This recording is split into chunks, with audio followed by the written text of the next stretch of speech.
It's Saturday night, and why not do some baseball? And if it becomes a chin wag, that'll even be more fun. But if not, we're just gonna play. Gonna play anyhow. So this is the state collection from for Action PC Baseball, and I love this set. I love anything Action PC Baseball does. So hopefully we'll get a few people in a little bit later. But if not, hopefully you enjoy the replay afterwards. So what this is a collection of teams, players based on their state, commonwealth of birth, whatever, and using the same sort of data as the baseball history collection. This is not part of the baseball history collection. This is its own separate product, but a lot of players in it, a lot of things that you can do. So tonight's going to be a great matchup, Maryland versus Pennsylvania. So let's get right to it. All right, we're going to be playing in PNC Park tonight. And let's just do computer lineups for everybody. And you'll hear my cat raising hell in the background. All right, let's get to the ballpark.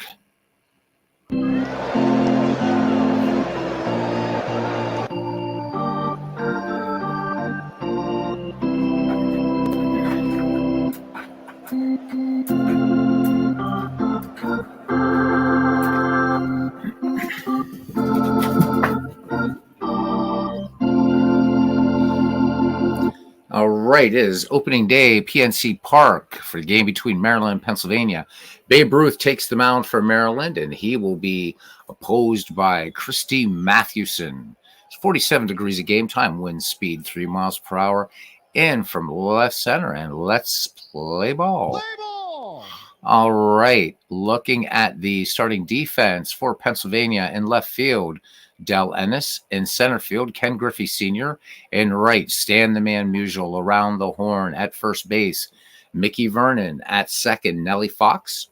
At shortstop, Bobby Wallace tonight, so getting the start instead of Hannes Wagner.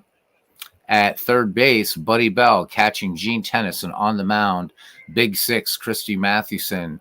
With a 26-11 record, a 1.18 earned run average, 2 saves, 308 2/3 innings pitched, 54 walks, 194 strikeouts. Leading it off here for Maryland, left fielder Brady Anderson. Last season hit .273 with 23 home runs, 72 runs batted in.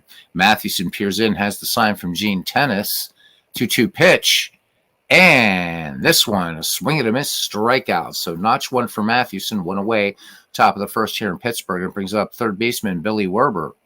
Werber last year, .282 hitter, 12 home runs, and 60 runs batted in. Werber digs in against Mathewson. Here's the delivery. 1-1 pitch, fly ball down the right field line. Musial going toward the corner and gloves it for out number 2. Here's the beast, Jimmy Fox, batting in the third slot here for Maryland. Fox, .339 average, 39 home runs, 146 runs batted in. Mathewson into the wind and the pitch. Fox first pitch swinging, line drive, base hit, right field. Musial up with it, gets it into Nellie Fox. So Jimmy Fox aboard, 2 down here for Babe Phelps, the catcher for the Maryland squad. Phelps with a .321 average, 7 home runs, 47 runs batted in. Mathewson deals the 0-1 pitch, fly ball into short center field. Ken Griffey Sr. gloves it, and that does it for Maryland in the first. No runs, 1 hit, no errors. We played a half inning here at PNC Park, Pittsburgh. Maryland nothing, and Pennsylvania coming to bat. The starting defense for Maryland in left field, it'll be Brady Anderson. In center, Homer Smoot. In right, Bill Nicholson. From first to third, Double X, Jimmy Fox. Home Run Baker is at second. Cal Ripken Jr. at short. Billy Werber at third. Babe Phelps catching, and on the mound, the Bambino, Babe Ruth, a 2.49 earned run average, 14 wins, 7 losses, 64 walks, 60 strikeouts. Leading off here for Pennsylvania, the lefty Mickey Vernon with a 297 average, 17 home runs, 89 runs batted in. Beautiful day in Pittsburgh for this game as Babe Ruth deals the 2-0 pitch. Vernon, chopper to third. Werber up quickly. This is going to be close. Werber's throw off target, and Mickey Vernon is aboard. Score that one, E5. So Pennsylvania with a base runner, and here's second baseman and longtime White Sox second baseman Nellie Fox. So a few lefties in this Pennsylvania lineup tonight. Nellie Fox with a 304 average, 4 home runs, 57 runs batted in. Fox digs in, and the Bambino lets it go. The 1-0 pitch. Fox swings, grounded a home run. Baker bobbles the ball, but able to get Nellie Fox at first. So Vernon advances on the play. Runner in scoring position for Pennsylvania, 1 away. And Stan the Man Musial from Donora, Pennsylvania, 341 average. Stan the Man with 28 home runs, 112 runs batted in. All right, here we go. So Musial also batting lefty, loaded with lefties here tonight for Pennsylvania. Lefty-lefty matchup here. Babe Ruth lets it go. Musial swings, ground ball first base. Jimmy Fox would take it to the bag himself. Mickey Vernon moves to third in the play, 2 away for Pennsylvania for Ken Griffey Sr. So Griff Sr., 301 average for him, 44 home runs, 123 runs batted in. All right, Ruth studies the signs from Babe Phelps. So we have a Babe and a Babe in the battery here for Maryland. The pitch. Griffey swings, base hit, right field. Nicholson up with it. Vernon will score. Ken Griffey with an RBI single, and Pennsylvania out to an early 1-0 lead. We do have a DH in this game, and we don't need no stinking DH, but apparently I forgot and left it on, and that's okay. Jack Clark is batting now for Pennsylvania. 29 home runs for him, 90 runs batted in. 1-0 Pennsylvania. Ken Griffey Sr. aboard at first. All right, Ruth checks the runner and comes home with it. The 1-0 pitch. Long fly ball to left with Brady Anderson camps under it for out number 3. But Pennsylvania picks up a run on 1 hit. There was 1 error. And after 1, it's Pennsylvania 1, Maryland 0. Cal Ripken Jr. will lead things off here for Maryland in the top of the second inning. Ripken with a 301 clip last year, 33 home runs, 97 runs batted in. Christy Mathewson thus far has struck out a batter. The 1-2 pitch. Let's make that 2 batters. Ooh, that's a called strike 3. Nice spitball there from Maddie. All right, stepping in now is right fielder Bill Nicholson. Nicholson hitting 271, 26 home runs, 94 runs batted in for him. Christy Mathewson kicks and fires. 2-0 pitch. Liner into the corner to left field for extra bases. Ennis plays it off the wall. The fire into Bobby Wallace, but Nicholson has himself a 1-out double. So the tying run aboard for Maryland brings up second baseman Home Run Baker, 304 average for him, 7 home runs, 92 runs batted in. Matty deals the 0-2 pitch to Baker, base hit center field over the head of Nellie Fox. Nicholson rounds third. Griffey bobbling the ball out there in center field, and that will allow Nicholson to get home. Baker will go to second. So score that in E8, and an error ties this ball game. It's 1-1, Pennsylvania and Maryland. Here's Harold Baines, DH duties here, 297 average, 19 home runs, 93 runs batted in. Baines shoulders the bat and waits for the Mathewson delivery, and here it comes. The 1-1 pitch. Baines swings, routine fly ball, center field. Griffey has it, tagging and holding at second is Home Run Baker. 2 out here for Maryland in the bottom or the top of the first with a run in. And here's center fielder Homer Smoot, representing the 19th century here.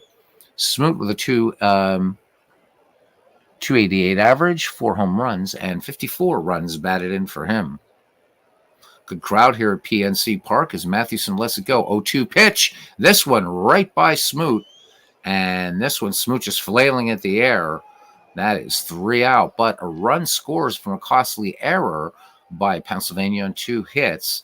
And we go to the bottom of the second inning. Maryland and Pennsylvania tied at 1. Del Ennis will lead things off. Gene Tennis waits on deck. Del Ennis hitting an even 300 last season with 28 home runs and 106 runs batted in. Ruth deals 0-2 pitch. Ennis lines this one to right. Base hit as Nicholson calls off Smoot and gets the ball into Home Run Baker. So Ennis aboard for Pennsylvania. And that brings up the catcher, Gene Tennis, hitting 245. I love that guy. 18 home runs, 69 runs batted in. I love our hot dog vendor from the Bronx. Babe Ruth deals. Tennis swings, line drive, base hit, left field. Pennsylvania bringing the lumber. Ennis round second, the slide, and he is safe.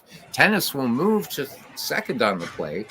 So Pennsylvania with nobody out, 2 in scoring position for the third baseman, Buddy Bell.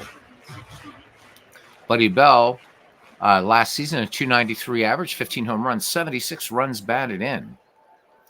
So trying to get to Babe Ruth early here. The 2-0 pitch. Buddy Bell, little number to short. Ripken has it, throws to Jimmy Fox. Bell will be out. Dalla Ennis will score on the play. And Pennsylvania recaptures the lead. It's 2-1 for Hall of Fame shortstop Bobby Wallace getting the start tonight instead of Hannes Wagner. Wallace hitting 275, 2 home runs, and 82 runs batted in. Gene Tennis 90 feet away with a potential third Pennsylvania run. From the stretch, Babe Ruth deals the 1-2 pitch. Wallace lines this one right to Ripken. Shortstop to shortstop. So we'll call that 6-6 if you're scoring at home. 2 down, we're back at the top of the order. First baseman Mickey Vernon was safe on a throwing error back in the first. Pennsylvania leads 2-1. Ruth comes home with it, the 0-1 pitch. Vernon number to second, and home run Baker with the underhand toss to Jimmy Fox for the final out of the inning. 1 run, 2 hits, no errors. 2 in the books here at PNC Park in Pittsburgh, Pennsylvania. And it's Pennsylvania 2, Maryland 1. Brady Anderson, we're back at the top of the order now for Maryland. Struck out in the first. Fun to see 2 teams tonight whose states began really as experiments in tolerance in their times. Maryland, of course, named after Mary, and I know this is going to make Dwayne's head explode, but its actual original name was Maryland for Mary, the Theotokos, as we say in Orthodoxy, and Catholics could not live in any other colony at the time when Lord Baltimore founded Maryland. And, of course, Pennsylvania, literally from the Latin meaning Penn's Woods. William Penn providing a safe place for Quakers to live. So kind of proud of that, of these 2 states. These are neighbors, our good neighbors to the south, Maryland. All right, Brady Anderson, again, struck out back in the first. Mathewson has fanned 3 thus far in the game. Matty deals 1-0 pitch. Anderson skies this to deep center, short of the track. Ken Griffey going back and pulling it down. 1 away for Billy Werber, who is 0 for 1. Flied out down the right field line his last time up. Matty kicks and delivers 2-1 pitch to Billy Werber. Routine for Bobby Wallace. He fires on to Mickey Vernon for the 6-3 putout. So 2 up, 2 down here in the Maryland third, brings up the beast, Jimmy Fox, who's 1 for 1, single to right back in the first. Matty needs to keep this big bat quiet. On deck is Babe Phelps. Matty deals 0-2 delivery. Jimmy Fox, this one in at the knees. Mathewson picks up his 4th strikeout, and that ends the inning. No runs, no hits, no errors. We go to the bottom of the 3rd inning here in Pittsburgh. Pennsylvania 2, Maryland 1, and Nellie Fox, Stan Musial, and Ken Griffey Sr., the number 2, 3, 4 hitters due up for the Pennsylvania 9. Nellie Fox grounded to second last time up. Ruth in this game, no strikeouts and no walks. The 1-1 pitch to Nellie Fox, grounder, second baseman, home run Baker. Quick throw off to Jimmy Fox to retire Nellie. So 1 up, 1 down on the 4-3 putout as Stan the Man Musial strides to the plate. Ken Castro joining us here at PNC Park for a fun game here between Maryland and Pennsylvania, the state collection. Hope you're doing well, cousin. May follow up with a dead ball game after this. Not sure yet. It's good to see you, cousin. Hope all is well with you. Kind of Ken Castro, the heart and soul of this channel. Stan Musial grounded to first back in the first. With batting with a 1 down here for Pennsylvania. Ken Griffey Sr. waits on deck, and then Jack Clark in the hole. Babe Ruth deals the 0-1, and Musial sends this one high and deep to center. This one off the wall. Musial cruises into second. First double of the season. fourth hit for Pennsylvania. Thank you. As Cousin Ken says, good to see me as well. It's good to be seen. All right, small crowd tonight. It's you and me. It's all good, though. Just felt like doing some baseball. All right, Ken Griffey Sr. now has an RBI, single to right center to score Mickey Vernon, giving Pennsylvania a 1-0 lead back in the first. We're in the bottom of the third. Maryland had tied it up in the second, and Pennsylvania got one back in the bottom of the second. Good, tight ball game here between these neighboring states. As Babe Ruth deals to Griffey, the 0-2 pitch. Griffey fly ball to right, and this one is going to make the seats as Nicholson gives chase. Ruth deals again. Griffey cuts on the 0-2 pitch. Grounder to Jimmy Fox. He'll take it to the bag himself. Moving to third in the play is Stan Musial. So 2 away for Jack Clark. Jack Clark fly to left back in the first.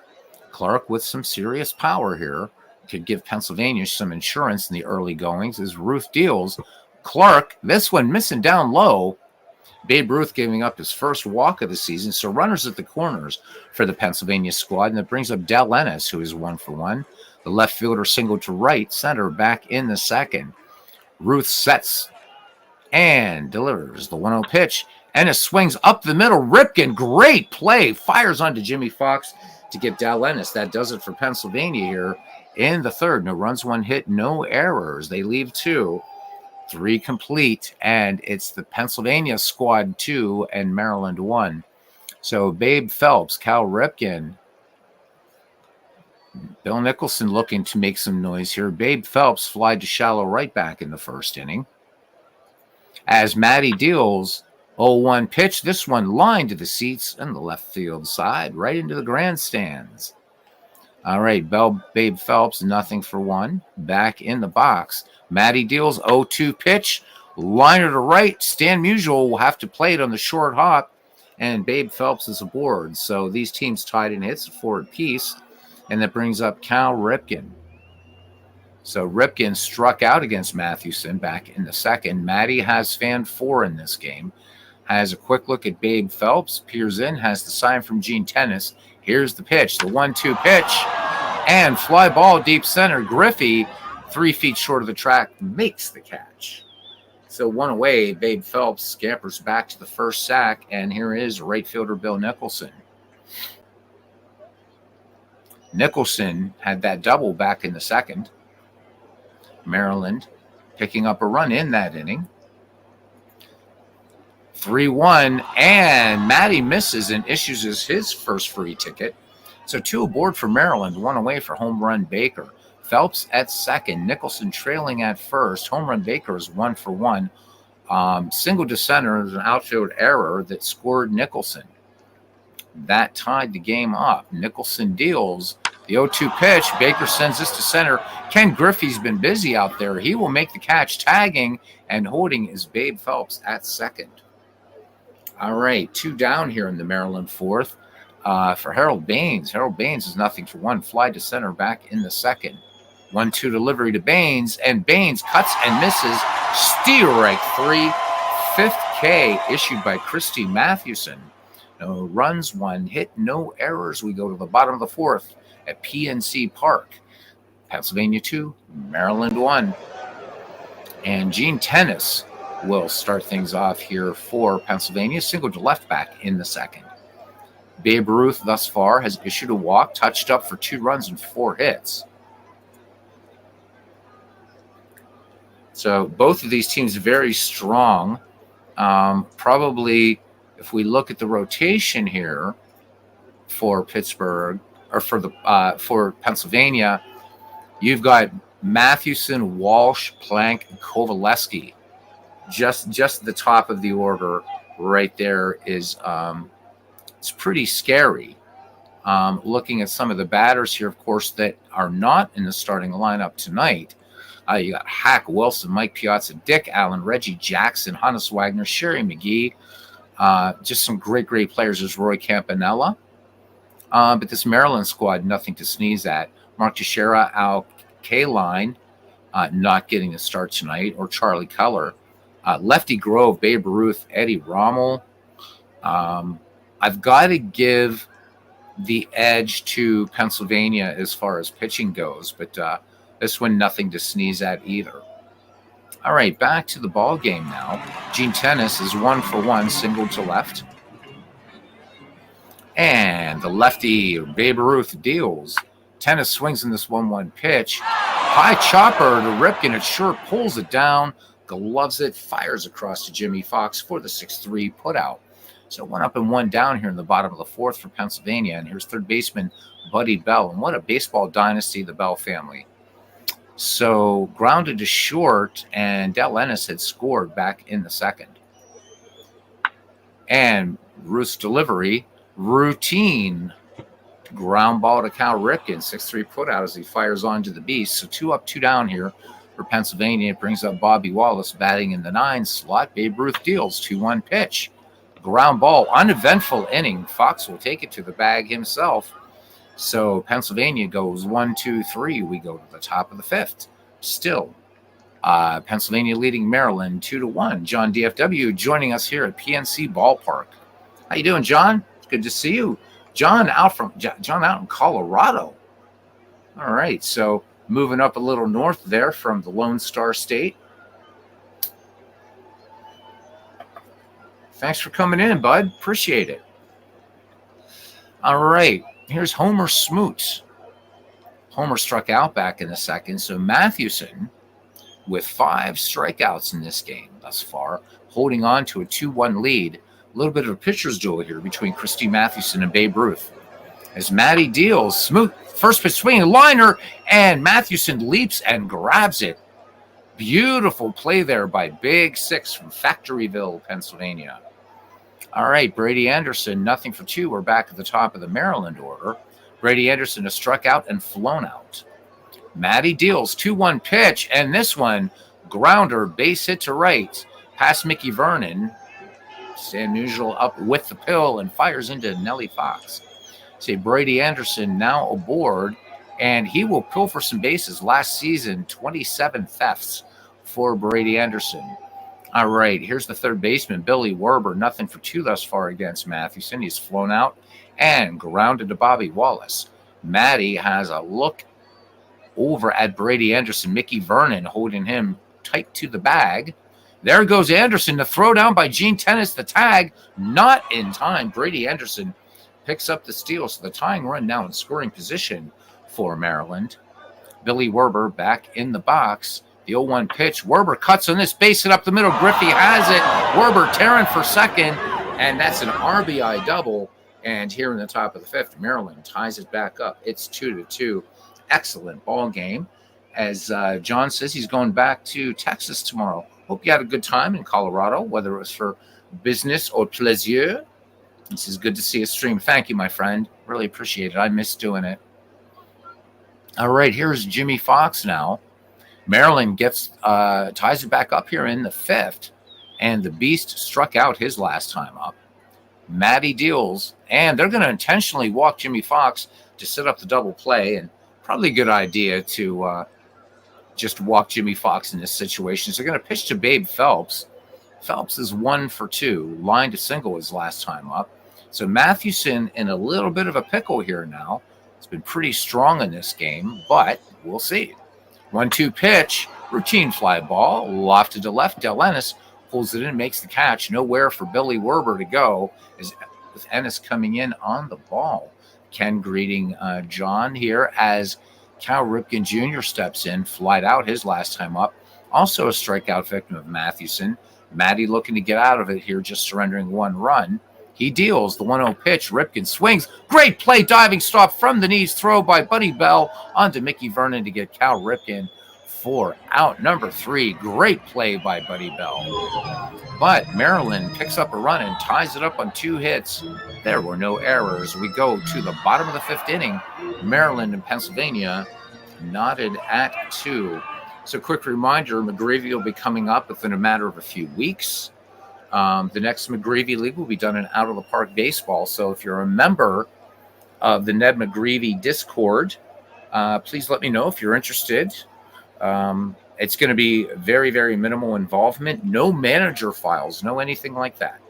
You can set your manager tendencies, and then we're going to be doing it in out of the park baseball 25, and I've added a little wrinkle. Besides adding in the 1870s and the 1920s, you will have a chance to review your team every once in a while. And what we're going to play with in out of the park baseball is the player development portion of the game, which is new. So you will have a chance to pick some players. Haven't decided on the limit yet, but have players work on their defense, eye, gap, power, whatever. I'll show that off a little bit. So a way for you to have a little bit of hands-on in the game, but without having to get into a bigger commitment. But I do want to do something with the development tool, and I think the McGreevy League would be a perfect way to do that. All right, now that public service announcement out of the way, let's get back to baseball action here at the bottom of the fifth. Mickey Vernon, nothing for two. He's grounded out twice, but he was safe on a throwing error back in the first. Player development tab is cool. Thank you, John. So there's three of us in the community that believe that, at least, have looked at it. MV, yourself, and your humble podcaster here. The player development tool is great. Works with any season, anything you do.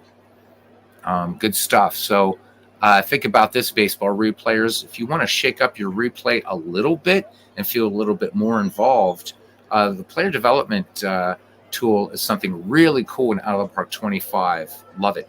Also, if I do another stream tonight, I might show off Drive for the Pennant. That finally released, and it's super cool. John, I think Baseball Max is cool too. I decided ultimately not to get it just for the reason at this point that Pocket Pennant Run does more. And with it fixed now, it's been rock solid.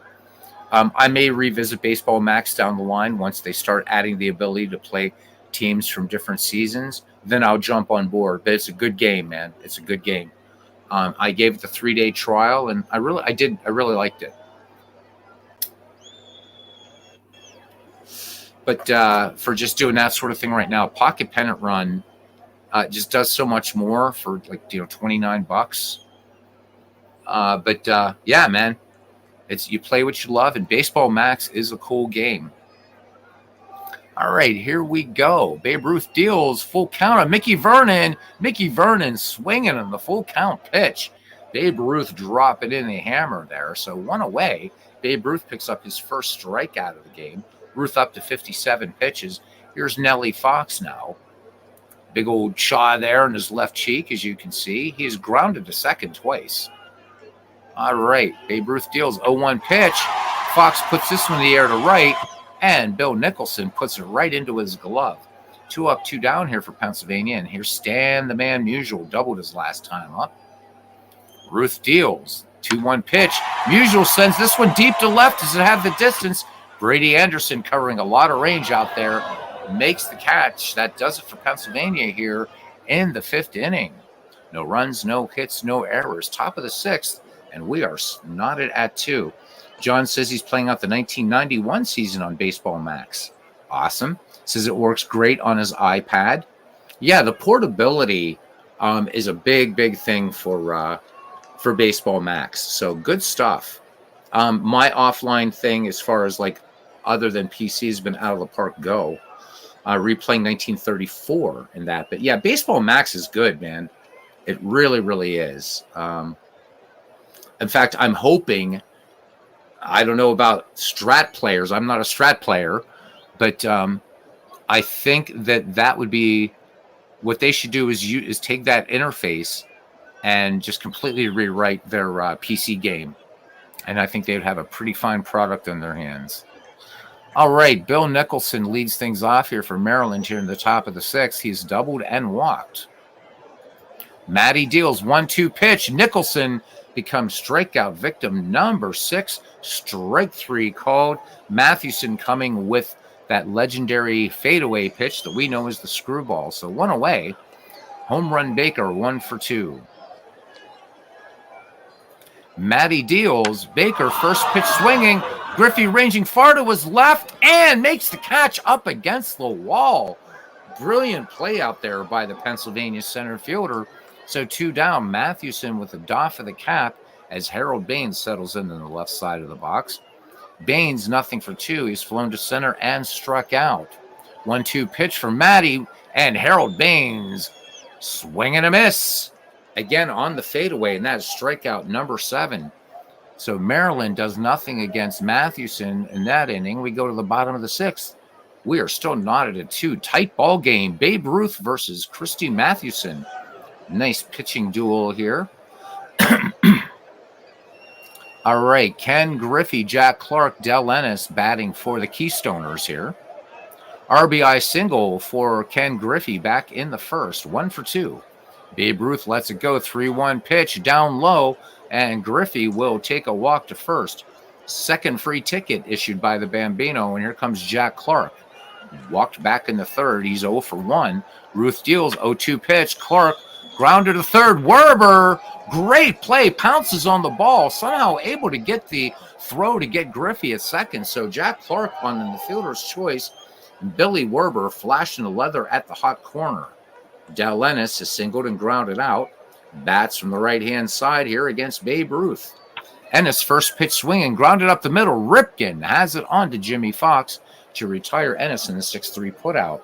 So 2 down, Jack Clark moves into scoring position for Pennsylvania as Gene Tennis steps into the box. Gene Tennis, of course, very important part of those great Oakland A's teams of the early 1970s. Tennis, or if you would say it in Italian, Tenace, has singled and grounded to short. Jack Clark at second. Ruth deals 0-2 pitch, and Babe Ruth picks up the strikeout. Big swing and a miss by Gene Tennis trying to hit it in the Ohio River. We go to the top of the 7th inning here, and we are knotted at 2, Pennsylvania and Maryland. All right, it'll be Homer Smoot back at the top of the order, Brady Anderson and Billy Werber. Center fielder Smoot is nothing for 2. Mathewson thus far has set down 7 on strikes, but at this point, it's anybody's game to win as we are tied. 1-0 pitch. Smoot lofts this one to left. It has distance off the wall. Ennis plays beautifully. There goes Smoot for 3, and he is in there. First triple of the season, and now Mathewson has his work cut out for him. You cannot give this Maryland team even a millimeter. So Brady Anderson in there, Billy Werber on deck, Jimmy Fox in the hole, nobody out. Smoot with the leadoff triple. So Brady Anderson last time grounded a single, also has a stolen base in this game. Matty from the stretch, 0-2 pitch, base hit up the middle, and Maryland will take the lead as Homer Smoot comes in to score on the Brady Anderson single, and Maryland leads Pennsylvania 3-2.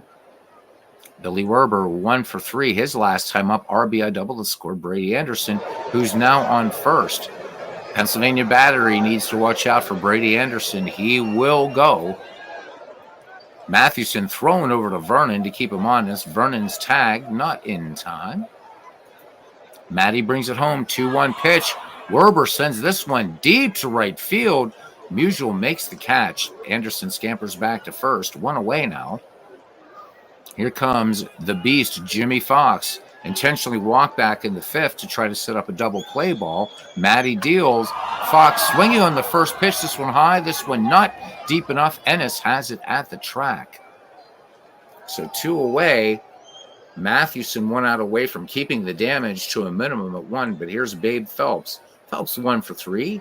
He's flown out, singled, or he's flown out twice and singled. 1-2 pitch. Phelps becomes strikeout victim number 8. 7th inning stretch time. Maryland 3 and Pennsylvania 2.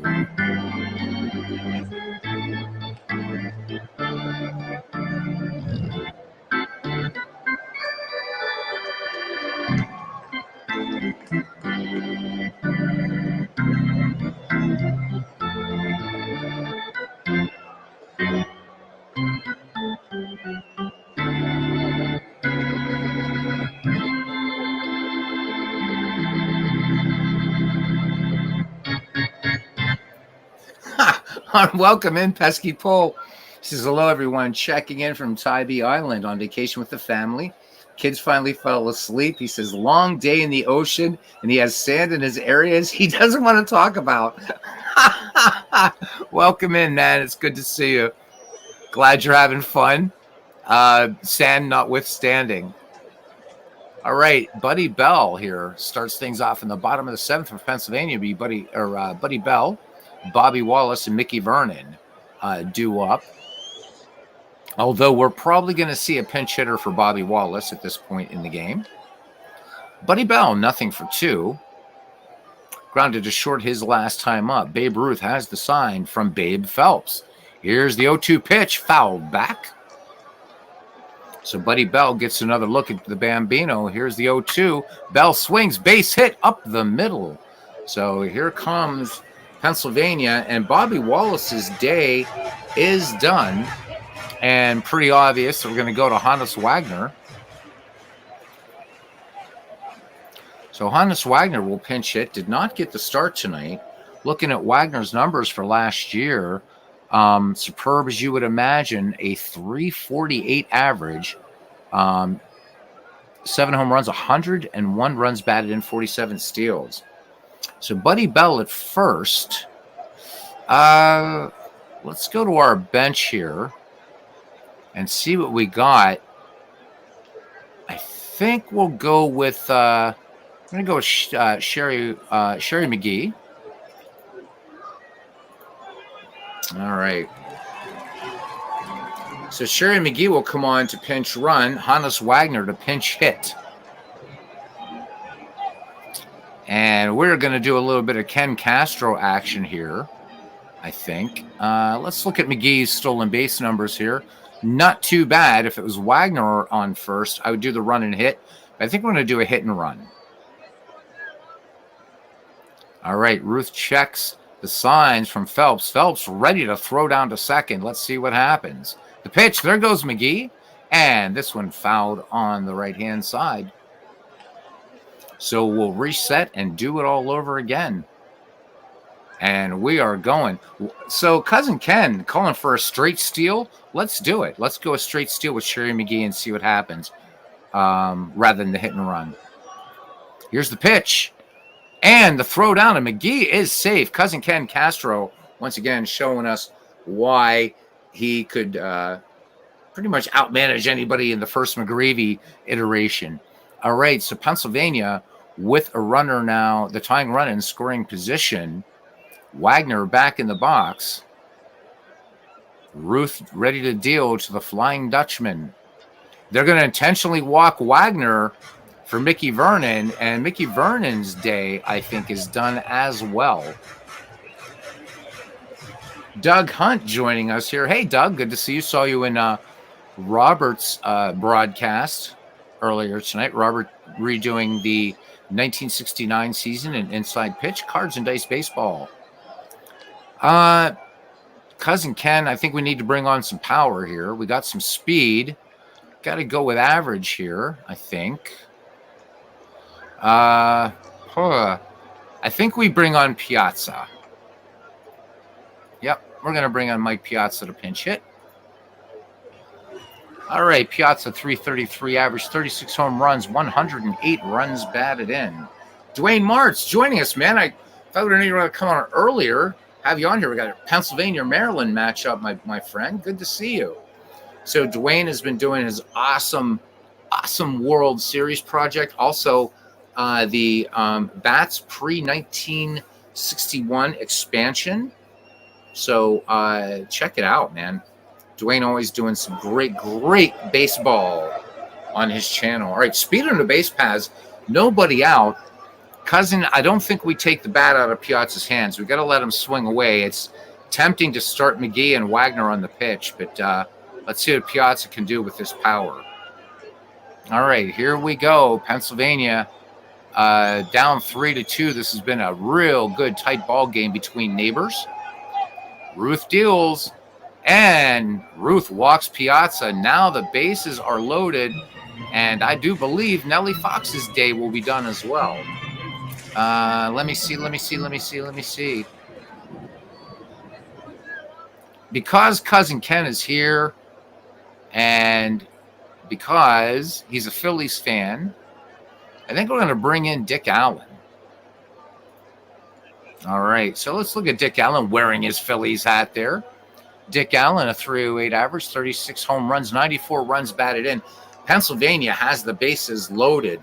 Sherry McGee at third, Honus Wagner at second, Mike Piazza at first. Stan Musial waits on deck. So time for Dick Allen to come through clutch here. As Doug Hunt said, he's playing Pocket Pennant Run on PC right now. I'm hoping, Doug, that you have the latest version of Pocket Pennant Run. Such a fun game. All right, Ruth from the stretch. Phelps out to have a talk, so the two babes are done talking. Back behind the dish. Oh, Allen swings, and they're not going to turn two. Sherry McGee will come in, and Pennsylvania ties it up. All right, so Dick Allen at least makes good enough contact with the ball that Ripken is unable to come home. So Dick Allen on at first, and I'm so tempted to bring in some speed here. Not a lot left, though. Roy Thomas best, but 27 steals, but caught stealing 11 times. Yikes. We're going to let Stan the Man just swing away, man. That's what we're going to do. Probably a little crazy, but I don't want to take the bat out of Musial's hands either. Ruth deals 1-2 pitch. Musial cuts and misses, so it's all academic anyhow. 2 down now for Ken Griffey. He's 1 for 2. Griffey in the number 4 spot here for Pennsylvania. Had an RBI back in the first, walked in the 6th. Dick Allen at first, Honus Wagner at third. Babe Ruth with a 1-2 pitch. Griffey cuts and misses. Babe Ruth finding that strikeout pitch. And look at that, man. I got nobody in the infield. Oh, my goodness. There we go. Now I do. So we have Dick Allen at first. Eddie Stanky at second, Sherry McGee at short, and Honus Wagner, who could play any damn position, is on third. All right, Doug Hunt got Pocket Pennant Run working good. I love that game. I've been playing the ever-living crap out of it. I really, really have. In fact, earlier I was messing with Out of the Park Baseball, realized how much I missed it and how much time I've been putting into Pocket Pennant Run. So I'm glad you're having fun with it, Doug. Are you doing anything special in it right now, or just sort of messing with it and trying to decide? I mean, what you can do in that game is damn near limitless. It's pretty cool.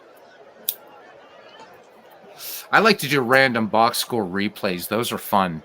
Just let the computer pick a season, and like a day of a season in baseball, and I'll just pick a game from there and play. I'm not starting a project with that yet, but boy, I do love it. All right.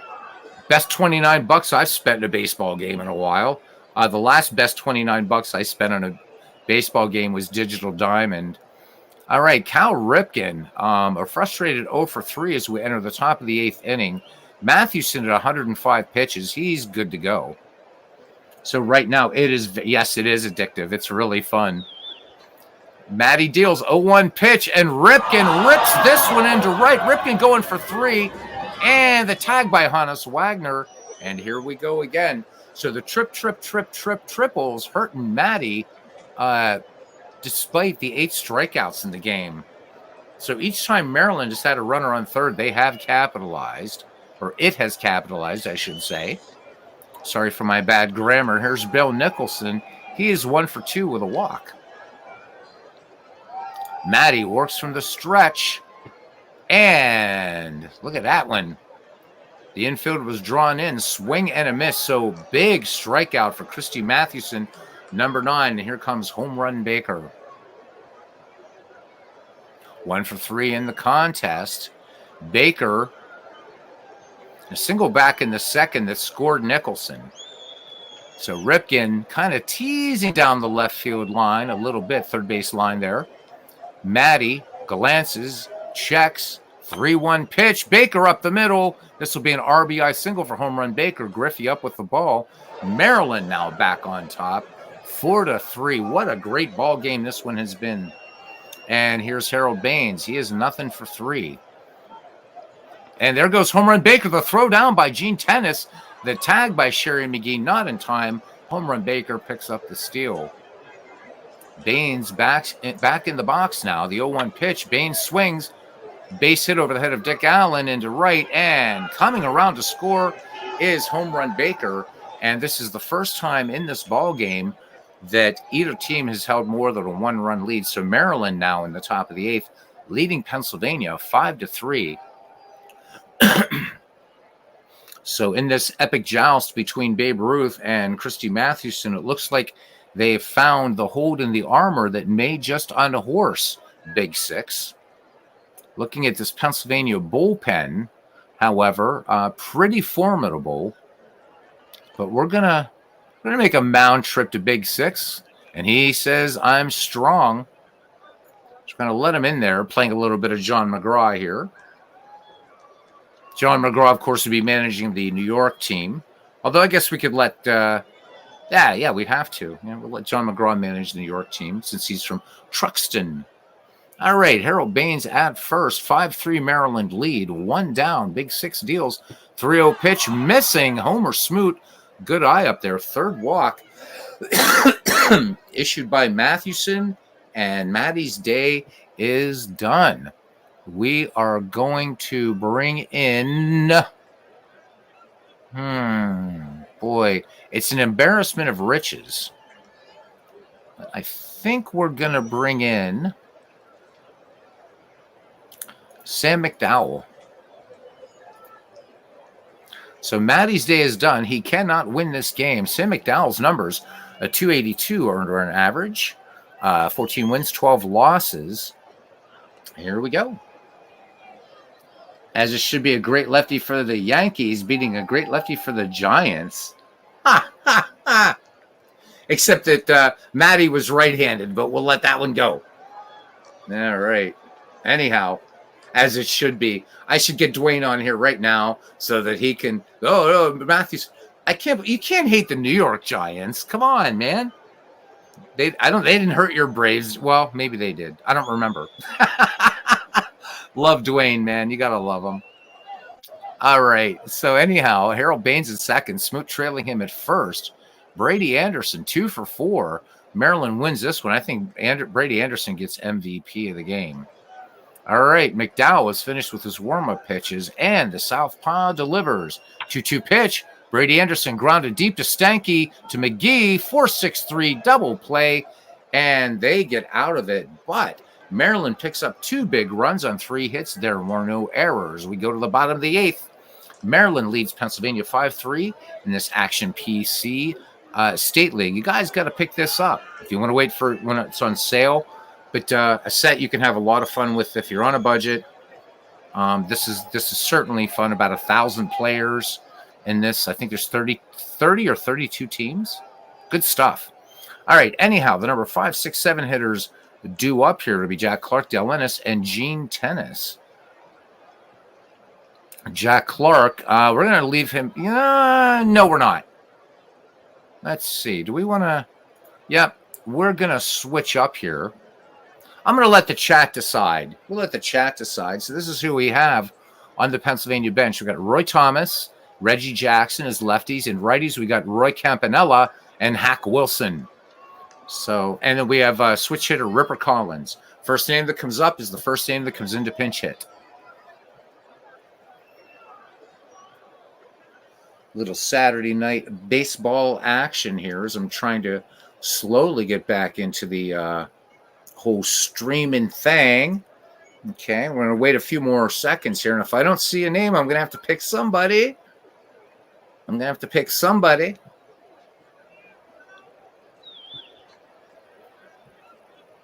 And you guys read my mind. All right, Hack Wilson. So we're going to see Hack Wilson coming in to bat now against Babe Ruth. Wilson with a 329 average last season, 43 home runs, 119 runs batted in. And here we go. Babe Ruth delivers 2-2 pitch. Wilson, little number to short. Ripken with a lot of range. And the throw not in time. Hack Wilson able to beat it out on a slow infield roller to Cal Ripken. So Hack Wilson is at first. We know we don't have a lot of speed on the bench here, so we're going to stick with what we got. Here's Del Ennis. Del Ennis had a single, so that means he's allowed to stay in the game. Although, what the hell? Let's go to our bench again. All right. So we got Collins, Campanella, Jackson, and Thomas. We got nobody on here.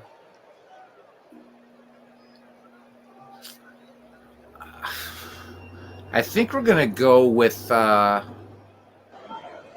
think we're going to go with Roy Campanella. I think. Nah. Let's go ahead and let Del Ennis hit for himself. All right, Babe Ruth deals the 1-0 pitch, and it swings, and line drive base hit center field. Hack Wilson will round second and hold. All right. 2-on for Pennsylvania. The tying run at first. Potential go-ahead run now strides to the plate in the personage of Gene Tennis. Tennis has singled, grounded out, and struck out against the Bambino. Babe Ruth at 114 pitches. He's obviously good for another 27 innings. The Southpaw deals 1-1 pitch to Tennis. Fly ball right field. Nicholson and looks it into the seats about 3 rows back.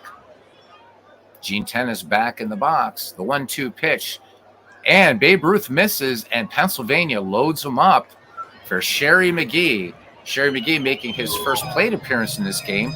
Came in as a pinch runner. McGee hitting .312, 13 home runs, 85 runs batted in last season. Waiting on deck, who is on Dwayne's team, or at least was on Dwayne's team, not sure if he still is in the Field of Dreams League, is the Flying Dutchman, Hannes Wagner. So Wagner bats any damn time. I don't care. All right.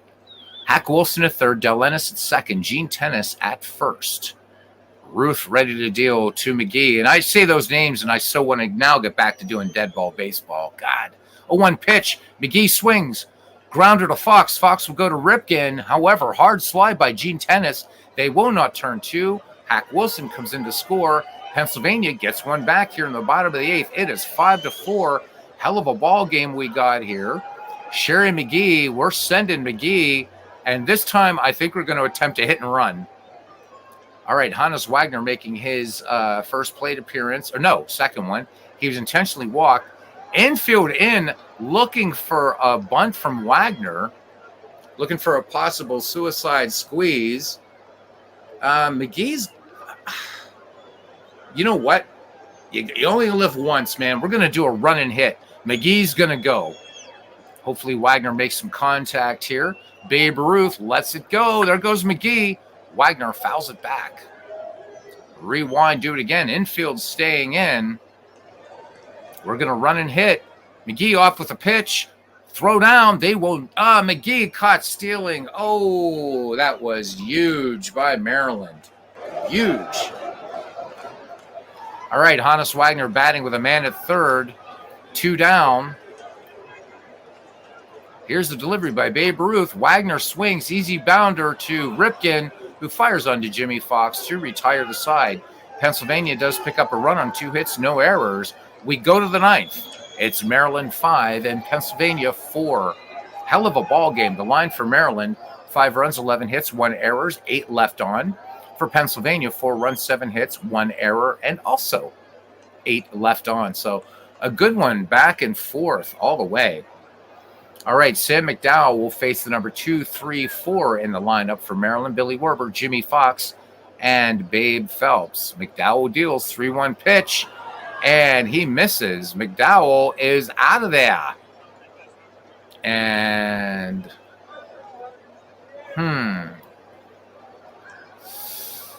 Ooh. So how's my man, Rube Waddell, not in this team from Punxsutawney, Pennsylvania? Yeah, Beatles Eternally is going to be doing some I'm going to be doing some work on this Pennsylvania roster. I can tell you that right now. No Waddell on here. That just ain't working, buddy. So Bobby Shantz is going down, and Rube Waddell's coming up. That's all there is to it. So I don't know. Let's bring in the big Irishman. We're going to bring in Ed Walsh. All right.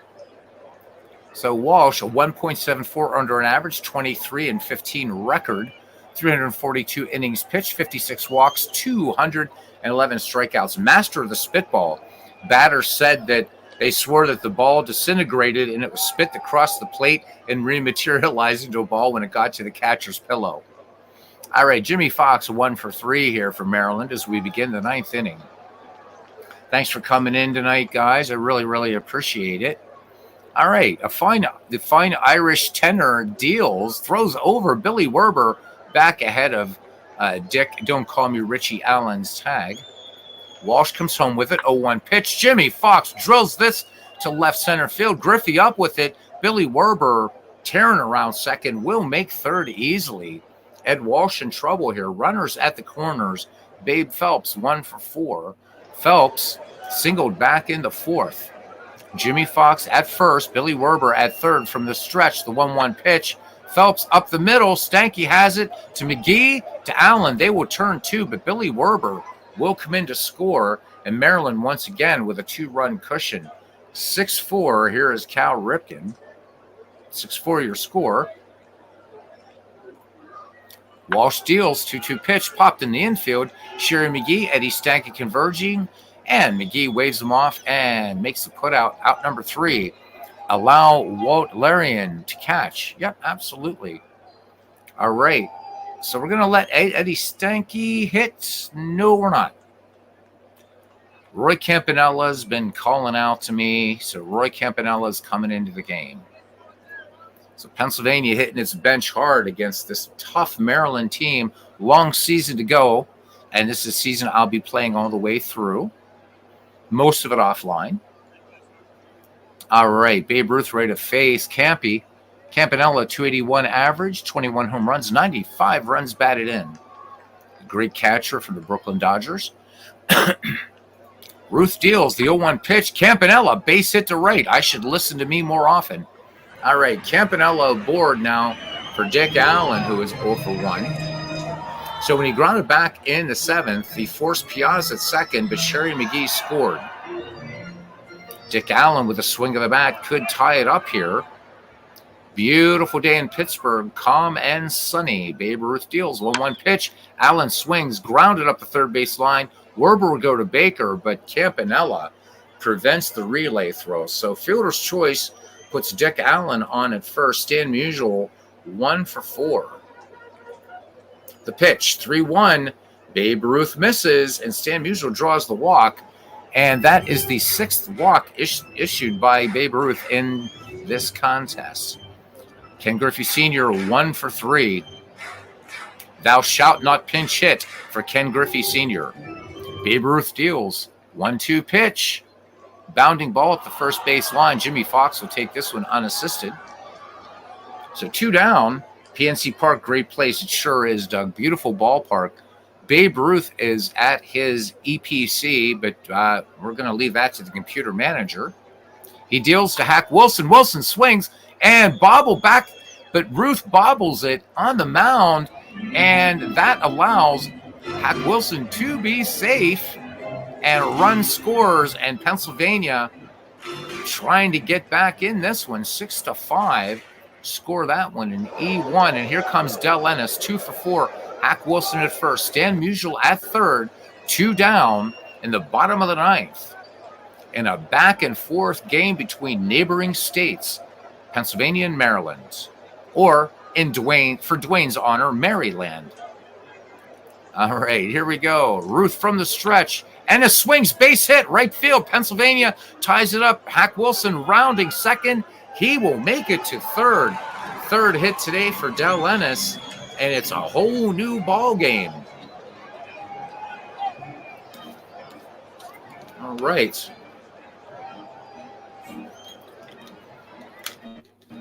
So now, in a 2-out situation, Gene Tennis, who is 1 for 3, singled way back in the second inning. And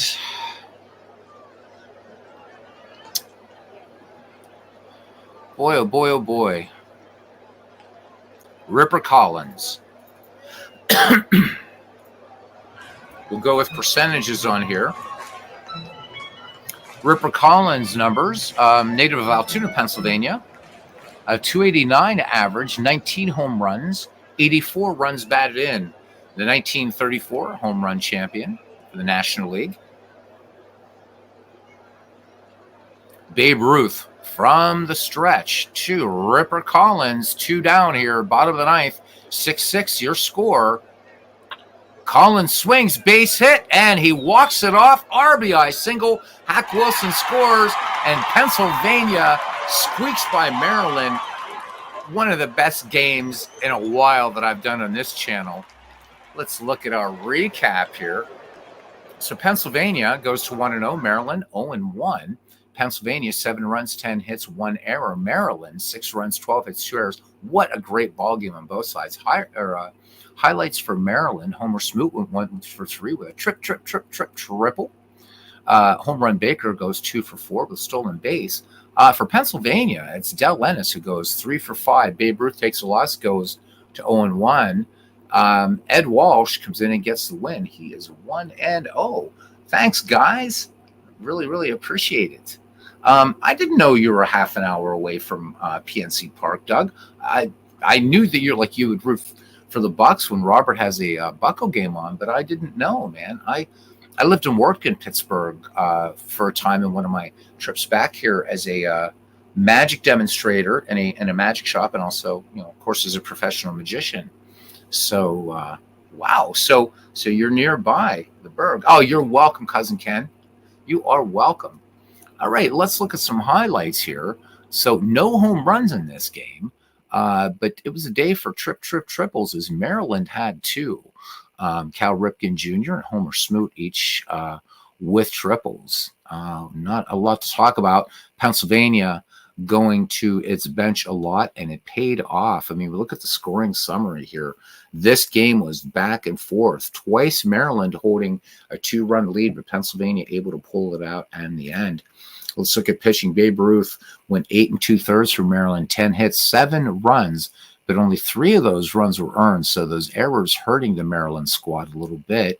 Walked 6, struck out 4, an ERA of 3.12 to start this season. Christy Mathewson went 7 1/3 for Pennsylvania, gave up 11 hits, 5 runs, 4 earned. Walked 3, struck out 9. He begins the average for with a rather lofty beginning to the season, a 4.91 earned run average for him. Sam McDowell, the less said, the better. 2/3 of an inning, gave up an earned run. And Ed Walsh came in, worked an inning, and shut him down. Let's look at our miscellaneous here and see if there's anything interesting, except for all these pinches and stuff like that. Stolen bases in this game. So Brady Anderson, let's see, picked up 1 home run. Baker with 1, Sherry McGee with 1. Sherry McGee was also caught stealing. RBI in this game, home run Baker, Billy Werber, Brady Anderson, Harold Baines for Maryland, Ripper Collins, who did it up nice, making me look like a genius, baseball genius. Dick Allen, Buddy Bell, Sherry McGee, Del Ennis, and Ken Griffey Sr. 2 intentional walks in this game. Jimmy Fox was intentionally walked, as was Hannes Wagner. Billy Werber and Buddy Bell turning in great plays. Maryland and Pennsylvania each stranded 8. Pennsylvania turned 2 double plays. The game-winning RBI, Ripper Collins, and the MVP, we will give it to Del Ennis, who went 3 for 5. So that was fun. That was fun. Thank you, Dwayne. I just realized I didn't even realize so I started the game that I had DH turned on, and in fact, I think I want to turn it off because I didn't realize. I'm like, wait, what's going on here? So we got to turn it on. We got to turn it off, man. Got to turn it off, man. What do you do with that DH? And Dwayne will hate me forever. Let me see. Where the hell do I shut off the DH in Action PC Baseball? It's been that long. So, help. It's not the quick. Isn't the quick setup? No, it's not in the quick setup. Is it general? Yeah, there we go. It's general. No bloody DH. There we go. We'll save those rules. Thank you, Dwayne. All right. Nice. And Aaron Reed, Dick, don't call him Richie Allen. There we go. Aaron Reed joining us. Todd B is here. Midnight Eastern time. Look at all the riffraff that just came in, including me, says Todd B. Welcome in, bud. So, yeah. I don't know if you guys are playing out of the park baseball, but recently Drive for the Pennant dropped, and it's super cool. It is super, super cool. What I'm hoping is they can expand it to where you can use it with past seasons. Right now, you can use it with the current season. It is different than playing with the current season in that you are called in key games to field manage. And plus, you have to make all kinds of GM moves and stuff, and it's super groovy, man. So I'll have to show that sometime, unless MV beats me to it. But he and I were mucking about with it earlier. So anyhow, this was the state collection. And I'm going to do one more game, but not in the state collection. Let's do something from Steve Tate's National League stuff here. And I said I wanted to do a little bit of dead ball. So let's do a little bit of dead ball. Dwayne Martz, that's what I'm thinking. And because Dwayne is here, and I'm bringing him on. Bringing on Dwayne Martz because he hasn't said he's going to do any baseball. So I'm bringing on Dwayne Martz. I'm going to put the link in the chat. This is kind of open mic, whatever. We'll have fun. So there it is. We're going to have a Giants team, certainly, from the dead ball. Because Dwayne, we know that Dwayne Martz loves the Giants. So a little dead ball baseball. It's been a while. Let me just check a couple of these ballparks. I don't remember what I have assigned. I'm thinking we're going to have a Cubs-Giants game here. Ooh, nice little black and white photo. And, we could do black and white both ways. Cool. Fun. Cubs and Giants coming up here, I think. Dead ball baseball, the return of dead ball baseball on Beatles Eternally channel. It's been forever. Come on, Dwayne, click that link. Talk some baseball. Exhibition game, because this is not set up for whatever. Yeah. No, I have a better idea. How about, let me see. How about the Boston Braves? There he is. Oh, there's Aaron. Hey, action. Red Sox up together. Something talking in the background there, Aaron. Sorry, let me turn it down. Sounds like you got Stephen Hawking back there, buddy. All right, I got it. Go ahead. How you doing, pal? I'm good. All right. Part of me wants to do Giants Cubs. I'm thinking, you know what? Dwayne is a Braves fan. So I'm thinking maybe these the Miracle Braves years, maybe play them against the Giants. I got to watch it because Snodgrass playing for the Braves. Yeah, well, he was also part of the played for the Giants. Had that, of course, the great story of him in the 1912 World Series. I don't like doppelgangers in games. Right. I don't. It's gonna. We're gonna play the Giants and the Cubbies. Why the hell not? And we'll play this one in Chicago. Little dead ball baseball, Aaron. I can't help it. You know what I'm saying? I just can't help it, man. All right. This will be fun. Why not? Maybe we get a couple people in here to talk some baseball with us. You never know. Oh, yeah. This will be fun. Let's advance the month. Let's play it in the merry, merry month of May, maybe on the 24th. There we go. All right. Oh, my God. Looks like I might have to set this up. We'll see. I'm going to have the computer manage the Giants. And let's see what the computer picks for the Cubbies. Looks good. Let's look at the lineup. Oh, we're going to see Christy Matthews again. Pretty cool. Let's play some. Oh, look, everybody ran away now. See, dead ball baseball. Everybody left. I'm still here. You're still here. That's right. Bring it on.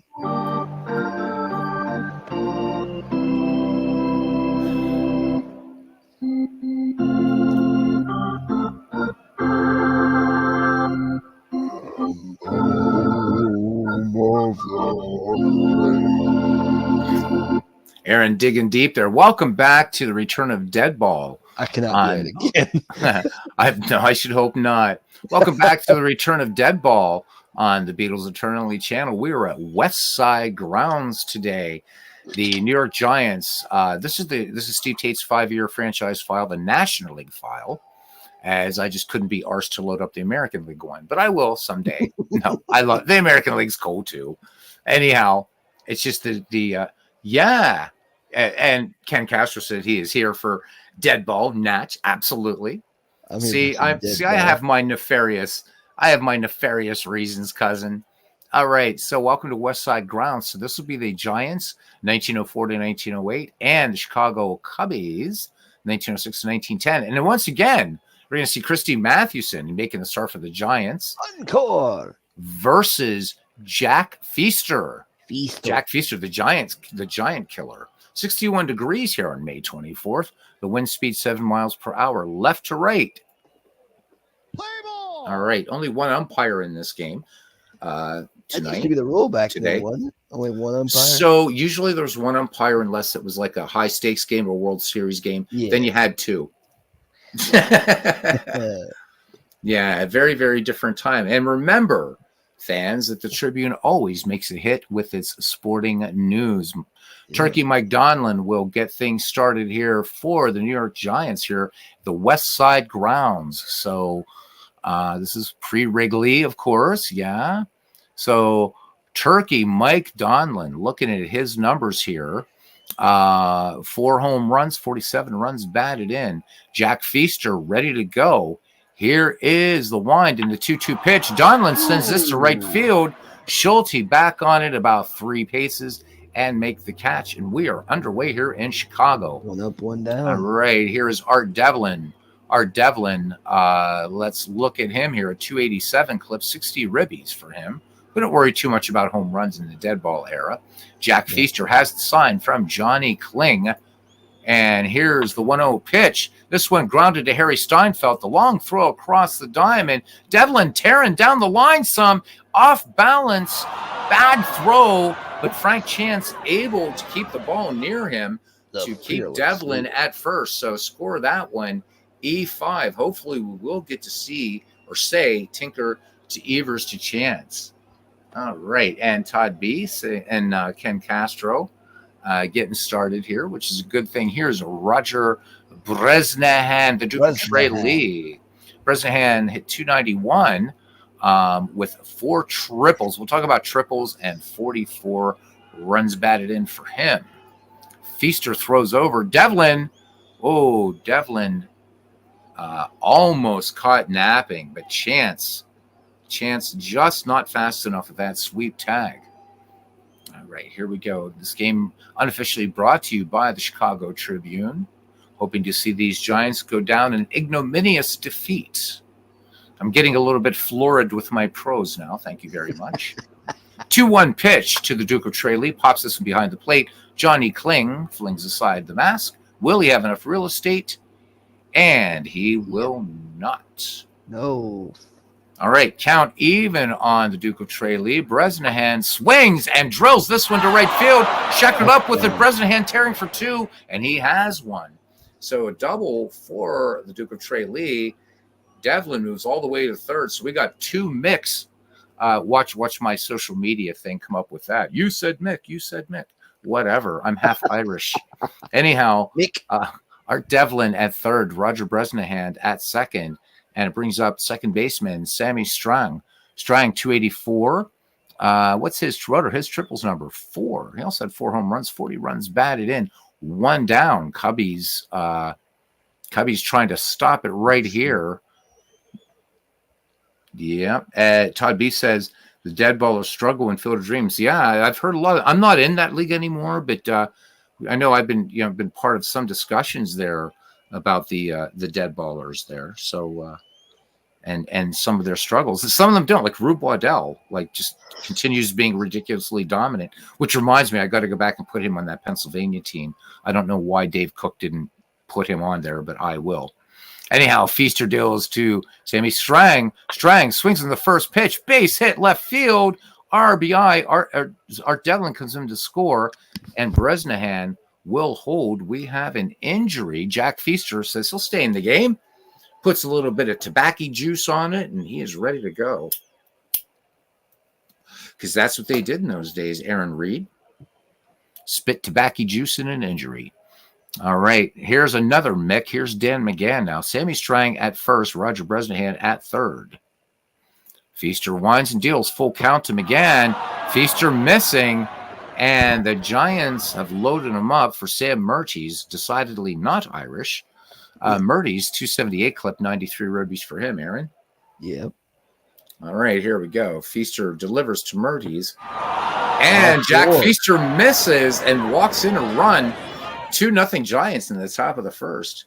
So Big Ed Walsh, Todd B says, is under 500 with an ERA well over 4. Ouch. Ooh. Ow. That's Feaster's not getting good. roughed up here in the first. Well, no. Todd B is talking about in his field of dreams. Right. Good. Hey, your team's doing pretty good this year, I'm seeing. Doing pretty well, yeah. What, the Reds? The Reds. The Florence. Your Florence. Oh, yeah, that's team. right. Yeah. Vast improvements. I mean, we've I won have to a hate lot more. I have to hate the Reds this year because my Pirates are doing pretty good, but Yeah. But those stupid Brewers, man, somebody's got to knock them out of first. Those dang Brewers. Hate them. All right, here's the pitch to George Brown. Strike out, 2 down. Finally, Feaster, the Giant killer, kills a Giant. All right, here is one of Cousin Ken's favorite players. I think maybe his favorite player in the dead ball era, Bad Bill Dolan. So Dolan, a 244 clip, 64 ribbies, 4 triples for him. Jack Feaster deals, 3-2 pitch. Dolan swings, grounder to Evers, to Chance. And finally, the Cubbies get out of it, but not before giving up 2 runs on 2 hits, 1 errors. They leave them loaded after half inning. It's the Giants 2, and the Cubbies come into bat. Let's look at these the starting defense. We forgot to do that for the Cubbers. In left field, it would be Sam Murty's. In center, Mike Donlin. And right, George Brown. Around the horn, we got a first base, Dan McGann. Sammy Strang at second. Bad Bill Donlin at short. Art Devlin catching, or at third, I'm sorry. Roger Bresnahan catching, and Christy Mathewson on the mound. Maddie's numbers absolutely ridiculous. A 1.68 earned run average, 32 wins, 10 losses, 2 saves, 209 strikeouts. He will face Frank Chance, Johnny Evers, and Solly Hoffman here for the Chicago Cubs. Peerless leader Frank Chance, player manager, leads things off here. Chance at a 309 clip. 60 runs batted in, 6 triples. Matty deals. Chance swings. This one, a long fly ball to left field. Sam Murty's running back and makes the catch. So a loud out here in Chicago gets the Chicago first going. And here's Johnny Evers. The Crab hitting 282, 30 ribbies for him with 6 triples. Matty deals. Evers swings in the first pitch. Ground ball to Art Devlin. Routine. Gloves. Fires across to Dan McGann, who make the catch. So 2 up, 2 down here for the Cubs in the bottom of the first for the center fielder, Solly Hoffman, hitting through a 372 ribbies and 10 triples. And Mathewson, master of the fadeaway, and that was a fadeaway pitch on that last one. 0-2 pitch. Hoffman swings, grounded up the first base line. Dan McGann will take this one 3 unassisted, and the Cubs go quietly. We go to the top of the second inning. Looking at the starting defense for the Chicago Cubs in left field, Jimmy Sheckard, a fine fielder in his day. Solly Hoffman in center. Frank Wildfire Schulte in right. From first to third. Well, you know what? We're going to say it in reverse. We're going to go third to first just because. Harry Steinfeld at third. Joe Tinker at short. To Evers. Johnny Evers at second. To Chance. Frank Chance at there first. You go. There. I got to say Tinker to Evers to Chance now. Tinker to Evers to Chance. Exactly. Johnny Kling will be catching. And Jack Feaster, of course, as we know, pitching. All right. Now we've got that. We have...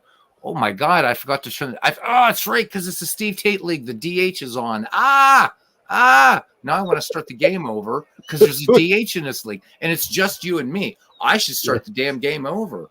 Aaron, I can't have a DH in this league. We don't No, need no stinking DH. no, we're not. We're trying to DH my arse. I can't believe it. Oh my god. Whoops. Oh my god. Unbelievable. No, Tell- no, and We should no. tell Dwayne to trademark that. We don't need no stinking DH. There was Oh no my, DH I know, at the I time. know, right? Yeah. Oh my god. What was that? Well, I'll tell you what. That was I think you're the only one watching. I think everybody else left. Yeah. So I don't know. Do we switch up to like a little bit more modern baseball, like 1971? Dare we? Dare we? Yeah, I don't know, man. I can't believe I had a DH in there. You accidentally had the DH on. Oops. Oh my god! In the dead ball era, nonetheless. No wonder. A Cousin Ken. designated hitter in dead ball. What the hell is wrong Right? with your mind? I know. Cousin Ken's probably like, what the hell? Oh my god. Okay, so people are joining back. I had to stop the game because Steve Tate's awesome file, but the DH was on, man. Can't have that. Holy shit. If we were commissioners of baseball, we'd ban the DH. Oh my god. So Make the Ken, pitcher swing the bat. you understand why I had to stop that game. There was a DH There was a in the dead ball era. DH in the Pa. dead ball. No. No So DH. you know what? Since Ken is watching, let's play a little crosstown rivalry. How about the Pittsburgh Pirates against the Philadelphia Phillies? Yeah, man. So this is gonna be fun. I just gotta make sure we got no doppelgangers though. Let me see. Blah blah blah blah blah blah blah blah blah blah blah. I don't see any doppelgangers. Let's look at Philadelphia. I don't think there's any doppelgangers here. Shouldn't be. I hope not. Oh my god.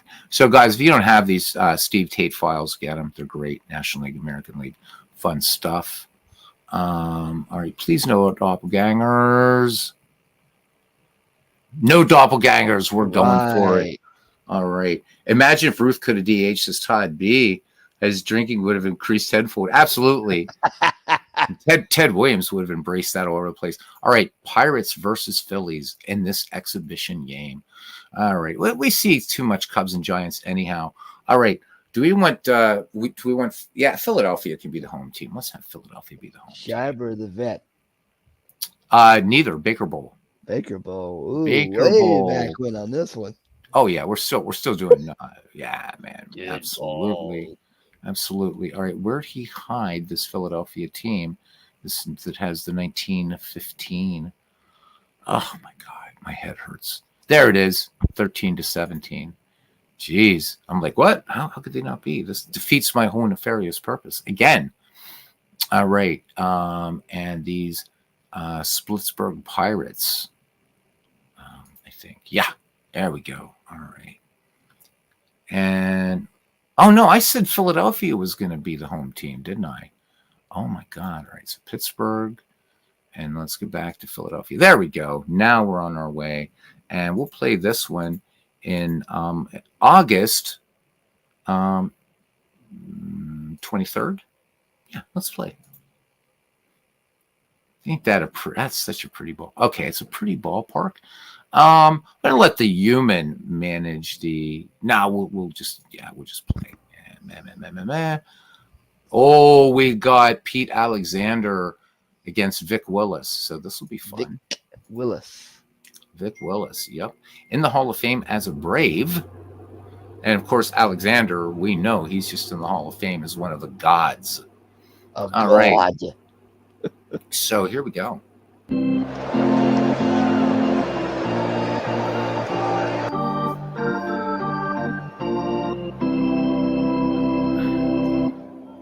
King Kelly could drink anybody in baseball history under the table.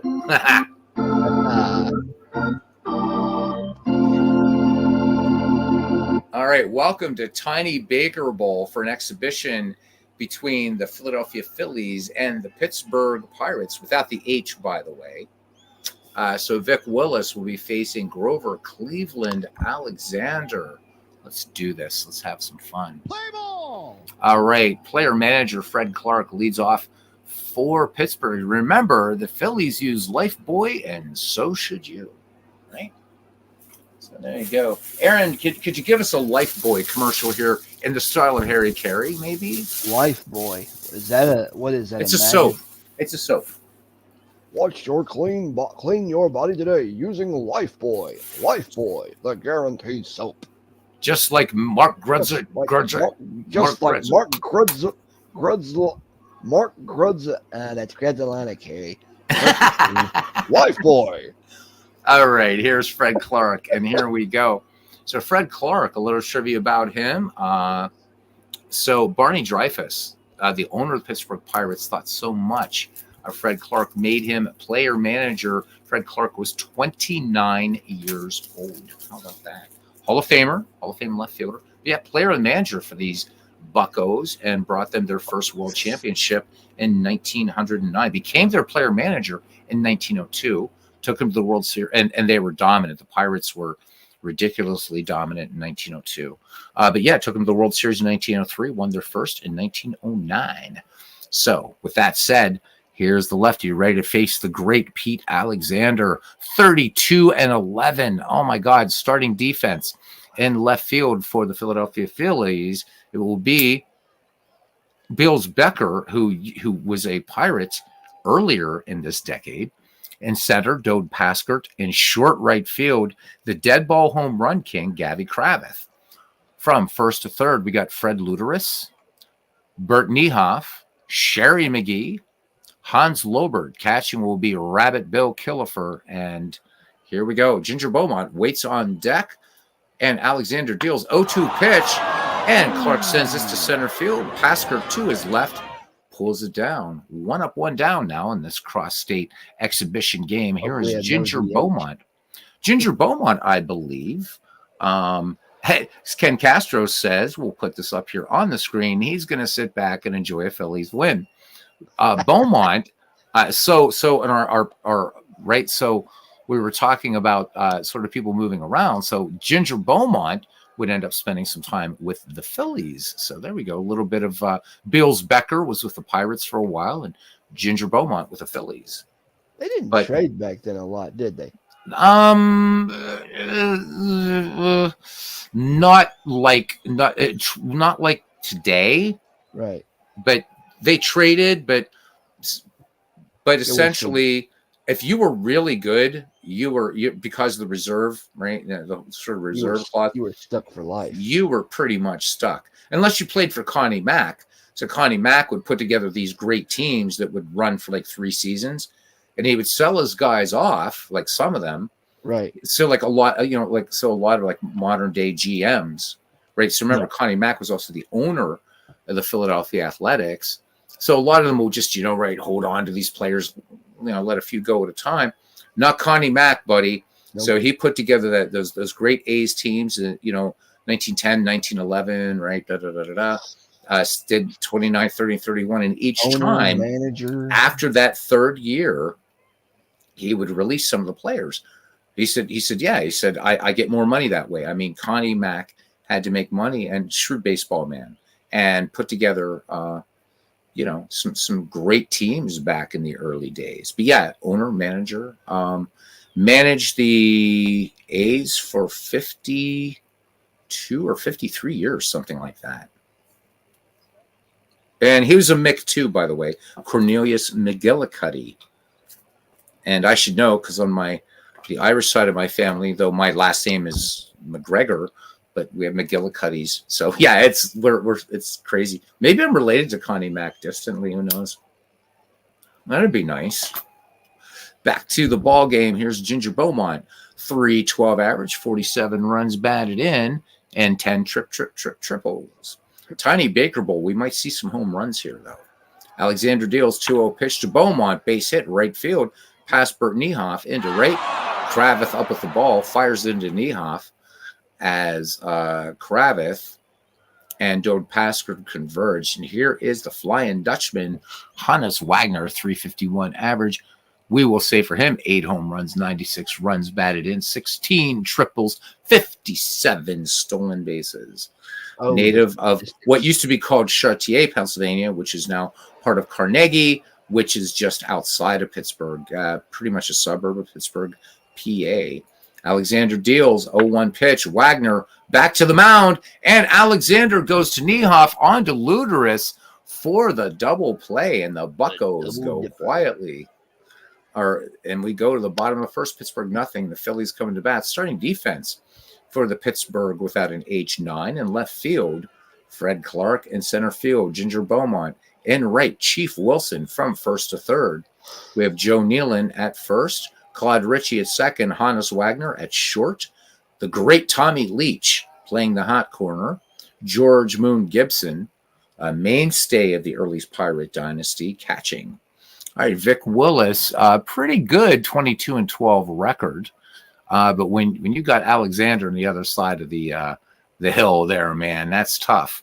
All right, here's Fred Luderus to lead things off. 298 for Fred Luderus, 58 runs batted in for him, and 5 triples and 6 home runs. Vic Willis deals 1-0 pitch. Luderus promptly lines one into center. Base hit. Beaumont up with the ball. Fred Luderus aboard. Luderus, not much of a base stealer, just 8 steals. Here comes Hans Lobert now, hot corner man for the Quakers. 289 average with 54 runs batted in. Lobert with 8 triples, 4 home runs. Vic Willis, 0-1, comes home with it. Nice bunt. Gibson pounces on it, fires to Ritchie, covering on the play. 1 down, sacrifice successful. Luderus in scoring position for the Phillies as the home run king of dead ball steps up. Gavy Cravath, 320 average, 19 home runs, 114 runs batted in. Now, this is a guy in the Field of Dreams League that actually won't suffer. He would see home runs go I up, was wondering, is according he to Steve Tate. out of the park jobs, or is he doing inside? Is he hitting? However However, Action I guess. PC does them, yeah. Yeah. But no, Cravath had legit power too. Right. So so Cravath would hit balls out of the park. I mean, which in his time, you got to remember, it was called dead ball for a reason. So Yeah. And Nickel so for a Baker hot dog. So Baker Bowl was a tiny ballpark, but most dead ballparks were huge, big ballparks, man. Like Huntington Avenue grounds, Exposition Park in Pittsburgh, which if we were playing at home, we'd be at Exposition. But even Forbes Field, in which no hitter was ever pitched, by the way, in its history from 1909 to 1970, there was never a no hitter there. Yeah, so Cravath had some legit power. I think playing in Baker Bowl helped him, but he was a power hitter, and then became a successful judge after baseball. All right, Vic Willis deals to Cravath. 2-2 pitch, swing and a miss. Or no, I'm sorry, he looked at that one, called strike 3. So 2 down for Sherry McGee.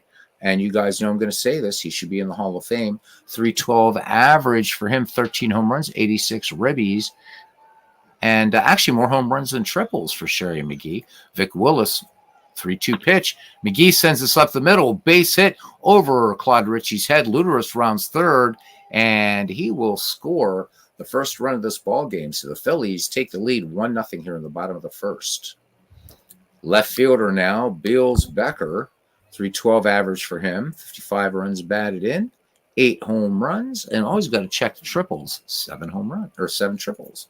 Vic Willis, 1-1 pitch. McGee was on the move with the pitch, and this one, ground ball right field, Chief Wilson up with it. McGee rip it around second. Looks like he cut second a little bit there, made it into third.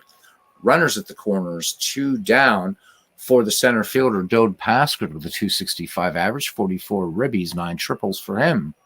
6 home runs. Vic Willis from the stretch. The 1-2. Paskert waves the wand and misses.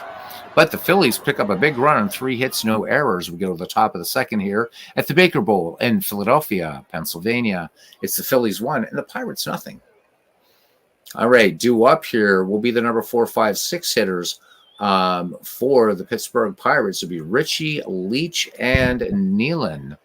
So Claude Ritchie, the second baseman, 262 last season, 57 runs batted in, 5 triples and a home run. Alexander Pierzin has the sign from Rabbit Bill Killer for the 1-2 pitch. Ritchie, big cut and a miss. He Strike looks at 3. his bat as if there's some sort of hole in the ash, goes back to the bench and gives way to the third baseman, Tommy Leach. So Pete Alexander coming with a spitball there. Tommy Leach, spitball, 280 average, 4 home runs, 42 runs batted in, 14 triples. Alexander deals. Leach swings in the first pitch. This one smacked hard up the middle, but Niehoff, ranging to his right, fires onto Luteris for the 4-3 putout. So 2 Pirates up, 2 Pirates down for Joe Nealon, the first baseman, a 256 hitter, 10 triples, and 65 runs batted in. Alexander, the 0-1 pitch. Nealon swings, and this one, line drive, base hit up the middle. So the Buccos pick up their second hit of the game, a runner on first for George Moon Gibson, a 247 hitter last season, 48 runs batted in, 6 triples, 2 dingers for him. Wind moving left to right here in Philadelphia, 16 miles per hour. Alexander deals, 1-2 pitch to Gibson, popped high in the infield. Sherry McGee waving off Bert Niehoff, settles under it, lights a fire, and has a marshmallow and makes the catch. That does it. No runs, 1 hit, no errors. We go to the bottom of the second. Philadelphia 1 and Pittsburgh 0. Rabbit Bill Killefer, Bert Niehoff, and Grover Cleveland, Alexander due up. And Pete. Okay. I'll show you how to do that right now. Can I do that right now? I think I can. Pete. Oh my goodness. P Flying High. Welcome in. No, I just had to get get his name. Welcome in, man. Okay, just got the game. Can't figure out how to get base runners, names to display, just circles and numbers. Okay, so let's go to options. And we can do this in game. Yes, we can. Let's go to setup. And let's go to player display. So what you do is you go to player displays, and I'll just stop here for a second so you can see my settings. So I have this set up here for rating and square, and then you want to check playing field labels at left. So you can see here Smith 10 and his arm. I don't use player photos. So this is how I do it. Then from over here for field displays, I want their last name, fielding range, throwing arm. And then for photos, I just have player labels with photo, but I don't actually use photos. And then I use extra small for the size, but then over here for the chalkboard, again, you want to have rating and square and playing field labels at left. So if you want to go ahead and screenshot that, P Flying High, and welcome to the channel. And thanks for stopping in for some dead ball. And more importantly, welcome to Action PC Baseball. I hope you enjoy it. The two teams that I'm playing are part of a league that if you'd like to join our Discord, these are available. These are made by community member Steve Tate. You may already have these. Yeah, you're very much welcome, my friend. Steve Tate, member of our community, made these some years ago. These are 5-year best franchises, almost like a history of some of the greatest franchises in baseball history. These are free to download. Steve carded every single player. There's 90 plus National League teams and 90 plus American League teams. Enough to keep you busy for 3 lifetimes. All right. Okay, you got that? Let's get back to action here. All right. Rabbit Killefer will start things off here in the bottom of the second for the Phillies, leading 1-0. Vic Willis twirls it. Long fly ball, but back on to Fred Clark. Fred Clark can cover a lot of range out there in left field. So 1 down for Bert Niehoff. All right. Yeah, definitely. Let me get that. I'm going to put a league or I'd like you to, join our McGreevy Discord. It's a lot of fun. A lot of good baseball talk and stuff like that. So let's get you on here. Let's get you an invite to the McGreevy Discord. And we got a couple people hanging out in the other one. But let's go to McGreevy because that's the one I want to do. Invite people. There we go. Copy the link. And theoretically, this should work. All right.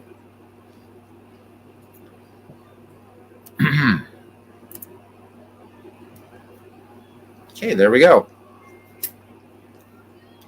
And we will be starting the Ned McGreevy League in a few weeks. So if you're interested, let me know. It's early baseball type league. All right.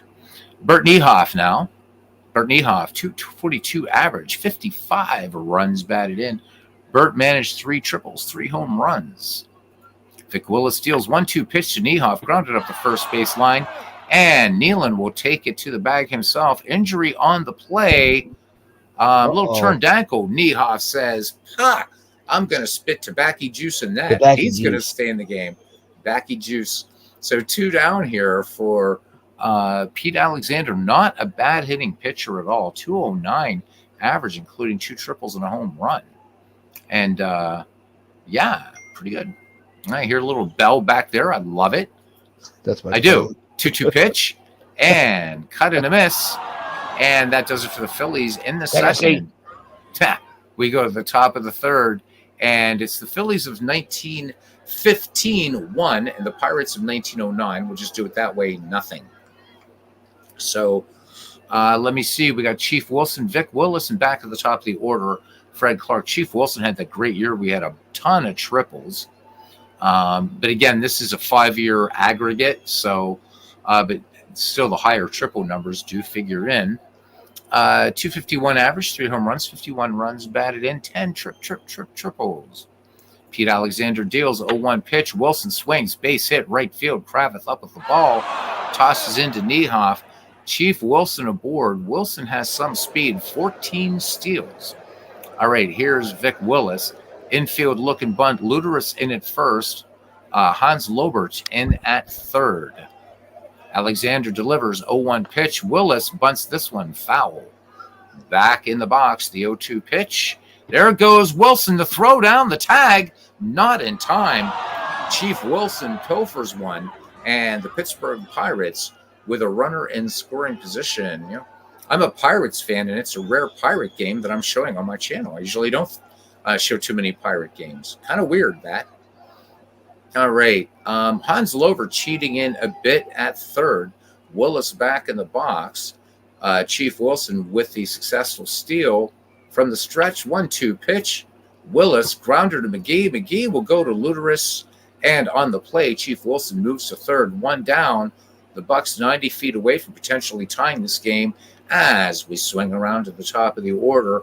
And player manager Fred Clark, the left fielder, flies to deep right center. Back in the first, Alexander from the stretch, 2-2 pitch. Oh, my goodness. This one called strike 3. This one coming in just below the belt. Fine control by the great Grover Cleveland Alexander. Definitely. Cleveland Alexander. Damn easily one of the top. I would say I rank him in the top 5 of all time of pitchers. I get him confused with the president of Cleveland, but. Well, he's named after President Grover Cleveland. Yep. Alexander, as a kid, in an accident, and had double vision, but still kept, working on his pitching. And he came from a very poor family and a family of alcoholics. But his arm was so good, he used to throw stones at birds to kill birds, so his family would have something to eat. In a baseball game, and he was beamed, cleared up the double vision. Went on to a great pitching career. Wow. Even got his drinking under control. Then was called into service for the First World War. Came back shell-shocked. So getting plunked. Cleared the double vision. Cleared the double vision. Yeah. Must have got hit in the eye or something like that. Not sure. But, also was epileptic. Shell-shocked from the First World War. So unlike Ty Cobb and Christy Mathewson, Alexander fought as a private in the trenches on the Western Front and came back as, but it's just a stellar career. And I say this in almost any game I do on the channel. Read about his performance in Game 7 of the 1926 World Series. Alexander pitching for the St. Louis Cardinals. Maybe people talk about Curt Schilling and the blood on the sock. Yeah, that's a great performance, but Alexander in the 1926 World Series, and when you know Alexander's history, maybe the grittiest pitch performance by a pitcher in baseball. all time. I'll say arguably. I'll put it that way. As Ken says, would have loved to have seen Baker Bowl. So would I, Ken. So would I. I've got to look on Google Maps and see where that was in Philadelphia. All right, here we go now. Alexander 0-1 to Ginger Beaumont. Routine grounder to second. Niehoff will go to Luderus for the 4-3 putout. The Pirates squander an opportunity. We head to the bottom of the third. Aaron, it's 1-0. So, Aaron, take a quick little break. Very quick. How are you feeling about your real baseball Cincinnati Reds 2024? Not the best start out of the gate in the second half. I mean, they're obviously not going to be in playoff contention this year. I mean, we've kind of established that a long time ago, but it's like they are in St. Pete right now for the weekend. They lost today. They won. Let's see, they won Friday, lost today. They play tomorrow, a day game, and I assume they'll go. Hopefully they'll go home. They haven't been home since the pre-All-Star break when they played Tigers, I think. No, the Marlins. They played the Marlins at home right before the All-Star break because I listened to some of that game and then I caught the All-Star break. But I want to see them at least have some get it together a little more down the stretch because they spent last weekend they were in Washington. They got swept 0-3 out of the gate, and then they played. And then I don't know what happened in Atlanta. I know they won 2 in Atlanta. They were supposed to play 3, but I don't know what happened in Atlanta. I know they won 2 out of the 3, but I think they were supposed to play one game got rained out. Then I suppose they were going to play a doubleheader, and then they played one game in that, and then another game got rained out. But I want to see them at least pull it together down the stretch because you guys are doing a hell of a lot better. Just looking at the standings here, and of course, everybody used to the Oakland Athletics being the worst team in baseball, and they're not. They're not. Boy, the Chicago White Sox have only won 27 games this year. They're horrible. They're 27-80. Oh my God! They're going to lose dang near 130 or 140 this year if they could. They could. I don't know whatever. I don't know. They're probably chasing the 1962 Mets for that ignominious record. But I had a joke there, but I don't know if I should use it. They should call them the Chicago White Sox. White Sox. The New York Yankees getting Jazz Chisholm for 3 players today, and took care of the Red Sox today. They needed the win, 11-8. My Pirates fall back to 500. We were 2 above 500. I don't expect us to be in contention, but we're playing around where the New York Mets are playing, which is pretty good. Playing the Diamondbacks, if I'm not mistaken. Philly's not the Phillies starting to pull away now. They're 9.5 in front of the Braves. Phillies are playing the Guardians, or they're hosting the Guardians. Yeah, and man, that is going to be a tough series. So Cleveland 4.5 up on Minnesota. That American League Central pretty tough because Kansas City is not out of it yet either in the American League Central. The American League East, Toronto's out of it, but I would be even afraid at this point. We're just at the end of July. I still wouldn't even count out Tampa Bay. But this tougher division this year. The Orioles just a game up on the Yankees and 5.5 up on the Red Sox. Things have turned around since the All-Star break, but the Chicago White Sox, good God. So are you ready for this? They're on a 13-game losing streak.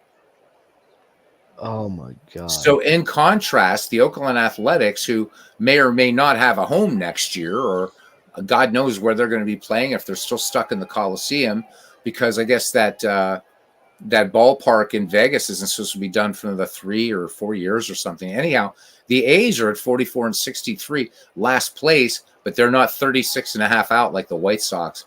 Oh, my God, that's awful. That is The just White Sox are under the cellar. They're not in it. They're under it. they're right, exactly. They're down there. That's a new meaning to low. Ooh. So Ken telling us here that the Phillies blew out Cleveland, the Guardians. Saying I'm still used to calling them the Indians. That's terrible. All right, here we go. Well, I'm going to call them the Indians when I'm playing them here. Right. Unless they're a Guardians team. All right, here's Fred Luteris. We're back at the top of the order for the City of Brotherly Love squad, and he singled her right back in the first. Vic Willis deals the 0-1 pitch. Luteris connects, grounded back to the mound, fielded nicely by Willis. That one was smacked pretty hard. So score that one 1-3, Willis to Nealon for out number 1. And here's Hans Lobert.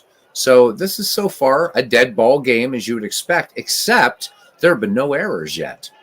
So for the Phillies thus far, 1-3-0. The Pirates 0-3-0. Each team has stranded 2.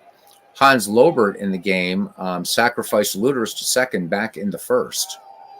Gibson sets the target. Vic Willis deals the 0-1 pitch. Lobert grounded deep to short. Wagner with a strong throw and plenty of time to get Luteris for the second out. And here's Gabby Kravitz now. He is 0-for-1, struck out against Vic Willis. Vic Willis is fan 3 in this game thus far. He deals 2-1 pitch. Kravitz sends this high, but not deep to left. Fred Clark will pull it down for out number 3. And we played 3 here at the Baker Bowl. It's the Philadelphia Phillies 1, the Pittsburgh Pirates 0. And we will see the number 3, 4, 5 hitters due up for the Bucks. The heart of the order, Honus Wagner, Claude Ritchie, and Tommy Leach. Wagner 0-for-1 in the game. Hit into a double play back in the first. Alexander has struck out 2 batters thus far. Old Pete deals 2-1. Wagner rips this one to left center. Dode Paskert and Bills Becker converge. Paskert calls him off, fires it in, and the speedy Wagner is aboard. And here comes Claude Ritchie. So Wagner, 730 from memory, I think 734 stolen bases, I believe, lifetime. Anyhow, Claude Ritchie struck out back in the second, letting the computer call everything in this. Alexander throws over. Wagner is picked off. Late call by the umpire as he's rushing over there to get a better angle on the play. And Wagner caught napping. How about it? Oops. All right. Wow. 1 down, bases empty for Claude Ritchie. Just as I'm talking about Honus Wagner's stolen base totals and 8-time National League batting champ, and he gets picked off by the great Alexander. Would have been fun because, all of these Pittsburgh Pirate hitters faced Alexander, and it would have been so much fun to see a face-off between Alexander and Wagner. Oh my God. I want to go. That's my baseball heaven. I want to go back and see 19th century and dead ball baseball. All right, here's the pitch to Claude Ritchie, the 0-1 grounder into right field. So it doesn't always work. You get a caught stealing or a pickoff, and after that, a base hit. So the Pirates with the tying run aboard, they should have 2 on. And here's Tommy Leach, who grounded second back in the second. Philadelphia looking to turn 2 here, the 0-2 pitch.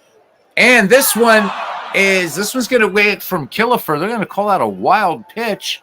So Ritchie moved up. And again, now that caught stealing looming even larger for the Pittsburgh Pirates. All right, Tommy Leach back in the box. Here's the 1-2 pitch. Leach swings, fly ball into right field. Kravitz back at the scoreboard makes the catch. Tagging and holding is Claude Ritchie. Very, very short right field porch down the line in Baker Bowl, less than 300 feet. And if you can imagine that, tiny ballpark. All right, here's Joe Nealon, singled back in the second. 2 down here, top of the fourth. Alexander deals 1-0 pitch to Nealon, popped in the infield. And moving to his right is Bert Niehoff, and he gloves it for the final out of the inning. So Alexander right now is twirling himself a 5-hit shutout. We go to the bottom of the fourth. Philadelphia 1 and Pittsburgh 0. And we will see McGee, Beckert, and Paskert, or Sherry, Beals, and Dode to you.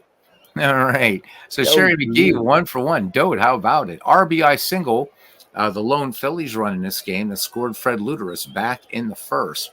Vic Willis wheels and deals 2-0 pitch to Sherry McGee. Hard grounder to Tommy Leach. Close play at first. The ball gets away from Joe Nealon, keeps it in front of him, and score that one E5. So the first error of the ball game. Welcome to dead ball.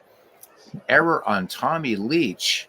Well, there goes the perfect defense streak. So he flying high says that his Braves beat all to heck, and they are still the Indians in his book, and they are on this channel. They really are. Todd B says, "Go ahead, hey, thanks for the game, Beatles. Nice to see you." Hey, Todd B, thanks for stopping in, man. Hopefully, we'll catch you when we're on an earlier stream, buddy. Sleep well. All right, Sherry McGee aboard. Nobody out for Beals Becker. Becker 1 for 1 in the game. Singled back in the first. McGee has a good lead off first, 24 steals. So McGee will pilfer.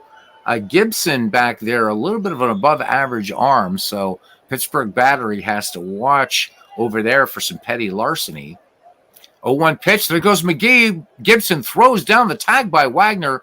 It is not in time. Sherry McGee steals the base. We called it right here.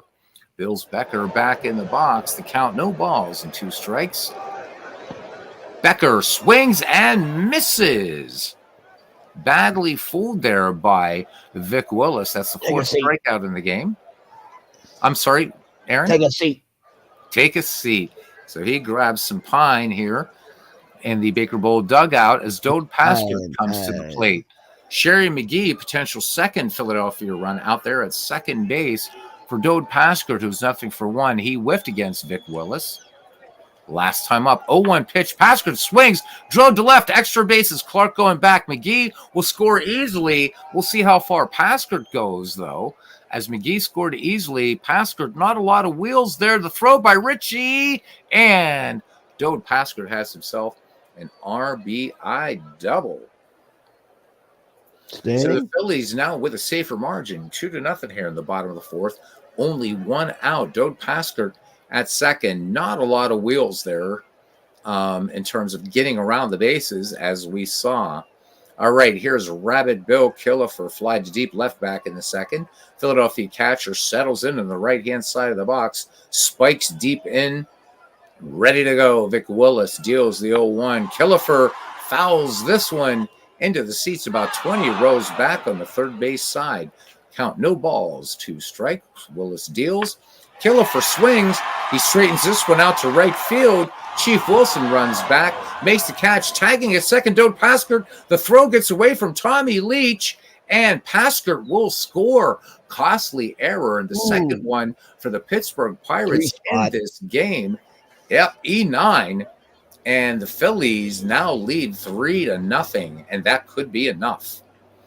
All right, here is Bert Niehoff. Although there's a common misconception that dead ball games were always low-scoring affairs, and that is not true.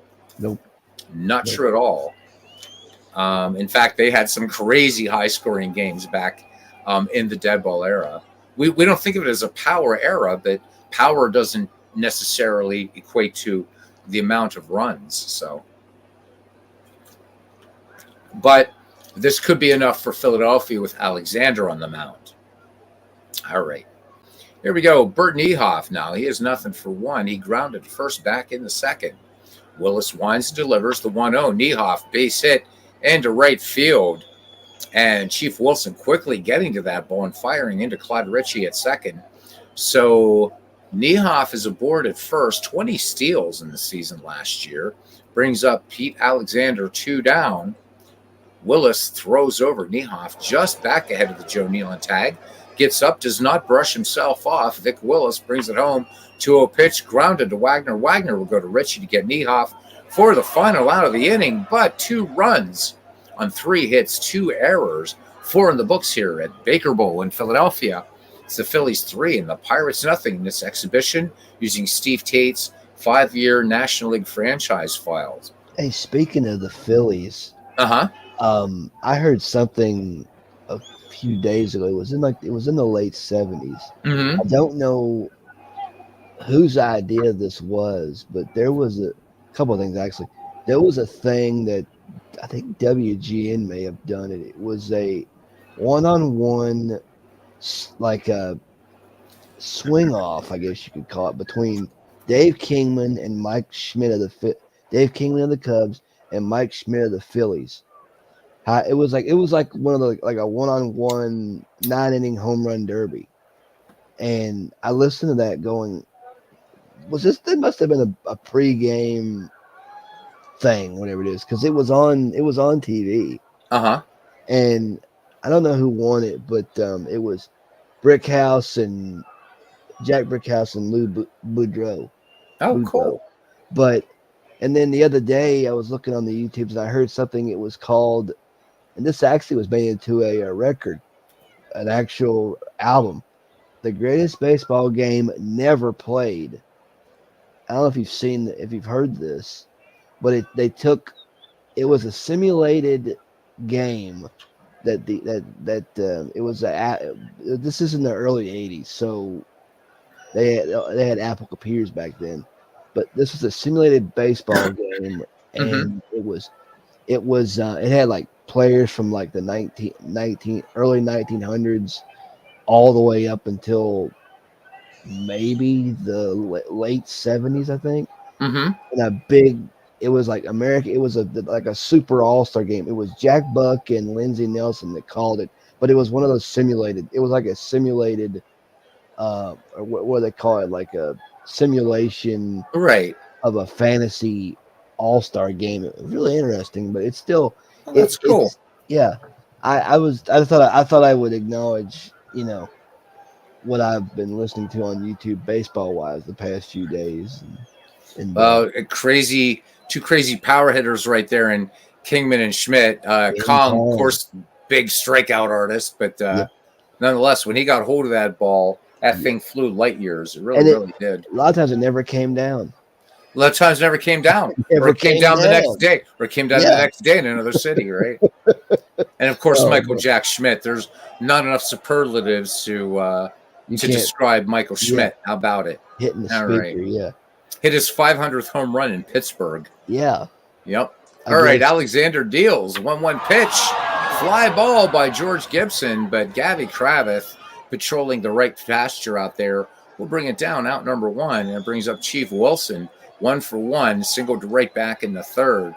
Killefer sets the target for Alexander, working on a 5-hitter right now. Base is empty. Chief Wilson, routine ground ball to shortstop Sherry McGee, who was slow on the uptake. It looks like that maybe McGee might have been a little pebble out there. These were not well kept infields, that's for sure. Chief Wilson, good enough speed to get down to first, and they're going to call that one a base hit. All right. So the Buccos with a runner on board trying to get something going. Infield looking bunt as Vic Willis comes in. So sound baseball fundamentals here, even in the dead ball era. Hans Lobert cheating in at third and Fred Luderus at first. From the stretch now, Alexander deals 1-1 pitch. This one popped foul behind the plate. Killefer will run out of real estate. Willis back in the box. Alexander throws over, and Luderus, that was close, but Wilson just gets back under the tag. All right, Alexander comes home again. 1-2 pitch, swinging away. This one grounded deep to second, and Niehoff will go to Luderus for a 4-3 putout. Chief Wilson will go to second on the play. So the Buccos swing around to the top of the order for Fred Clark, and the left fielder has flown out and struck out. All right, Rabbit Killefer sets up the target. Alexander twirls it. 2-2 pitch. Clark, this one deflects off the mound to Sherry McGee, who's still able to stay with the ball, fire onto Fred Luderus, and once again, the Pirates' hopes dashed against the cruel rocks of fate, or in this case, the pitching mound at Baker Bowl. No pillaging yet. There we go. No pillaging yet. We go to the bottom of the fifth. Phillies lead the Pirates 3-0, and we will see the top of the order. Fred Luderus, Hans Lobert, and Gabby Kravitz. Luderus in the game has singled and grounded back to the pitcher. 0-1 pitch. This one drilled to left. Base hit. Luderus thinking of two, but he will hold on there. So the Philadelphia crowd going loud. This is of course, the home of the the translucent ham sandwich. If you guys remember that when they were talking about Harry Stevens in the Ken Burns baseball documentary, they were talking about the translucent ham sandwich was in Philadelphia, in which one could safely hold in front of one's eyes and watch a solar eclipse without fear of damage. Good stuff. Good stuff. Shit. Harry Stevens, of course, the father of modern baseball concessions, including the hot dog. Yeah, baby. There was a story. I don't know if this is true or not.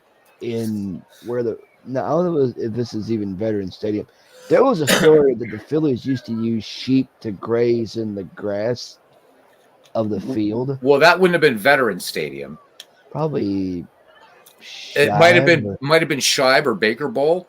That wouldn't surprise me. Could you imagine trying? Cutting. Cutting the grass of these baseball fields. Maybe they did. I don't know if that's I don't know. If this is just a rumor, but they said I think it was Buck Martinez who once said, because I heard this in a triple play baseball game. He said, the Phillies used to use sheep to graze in the grass at the ballpark to keep the grass short or something like that, so the players could maneuver around. It's funny, and who knows unless the vet had grass. But here's the interesting thing, though, because the Phillies would eventually play in Shibe Park. Baker Bowl didn't last, but we go to ballparks now, and even if you're talking short season A, rookie league ball, college ball, well manicured baseball fields. But what these guys played on, oh my God! Just it'd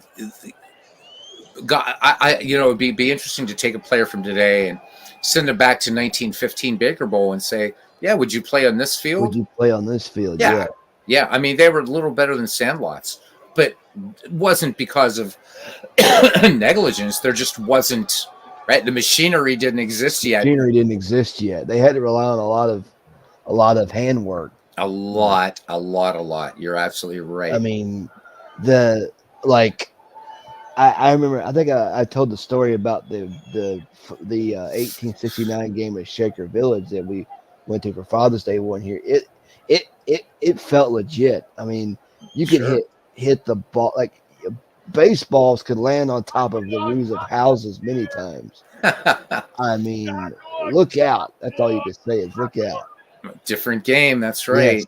Oh my God. All right. Vic Willis ready to face Hans Lobert. Aaron providing color commentary tonight, guys. Drilled up the middle. And this one, caught on a line out there by Ginger Beaumont. Looked like that was short hop, but Beaumont picked it off a tall blade of grass. All right. Here's Gabby Kravitz now. He has struck out and flown out. One down, Fred Luderus at first. 3-0 your score here in the bottom of the fifth at Baker Bowl. 2-0 delivery. Kravitz sends this one high, but not deep.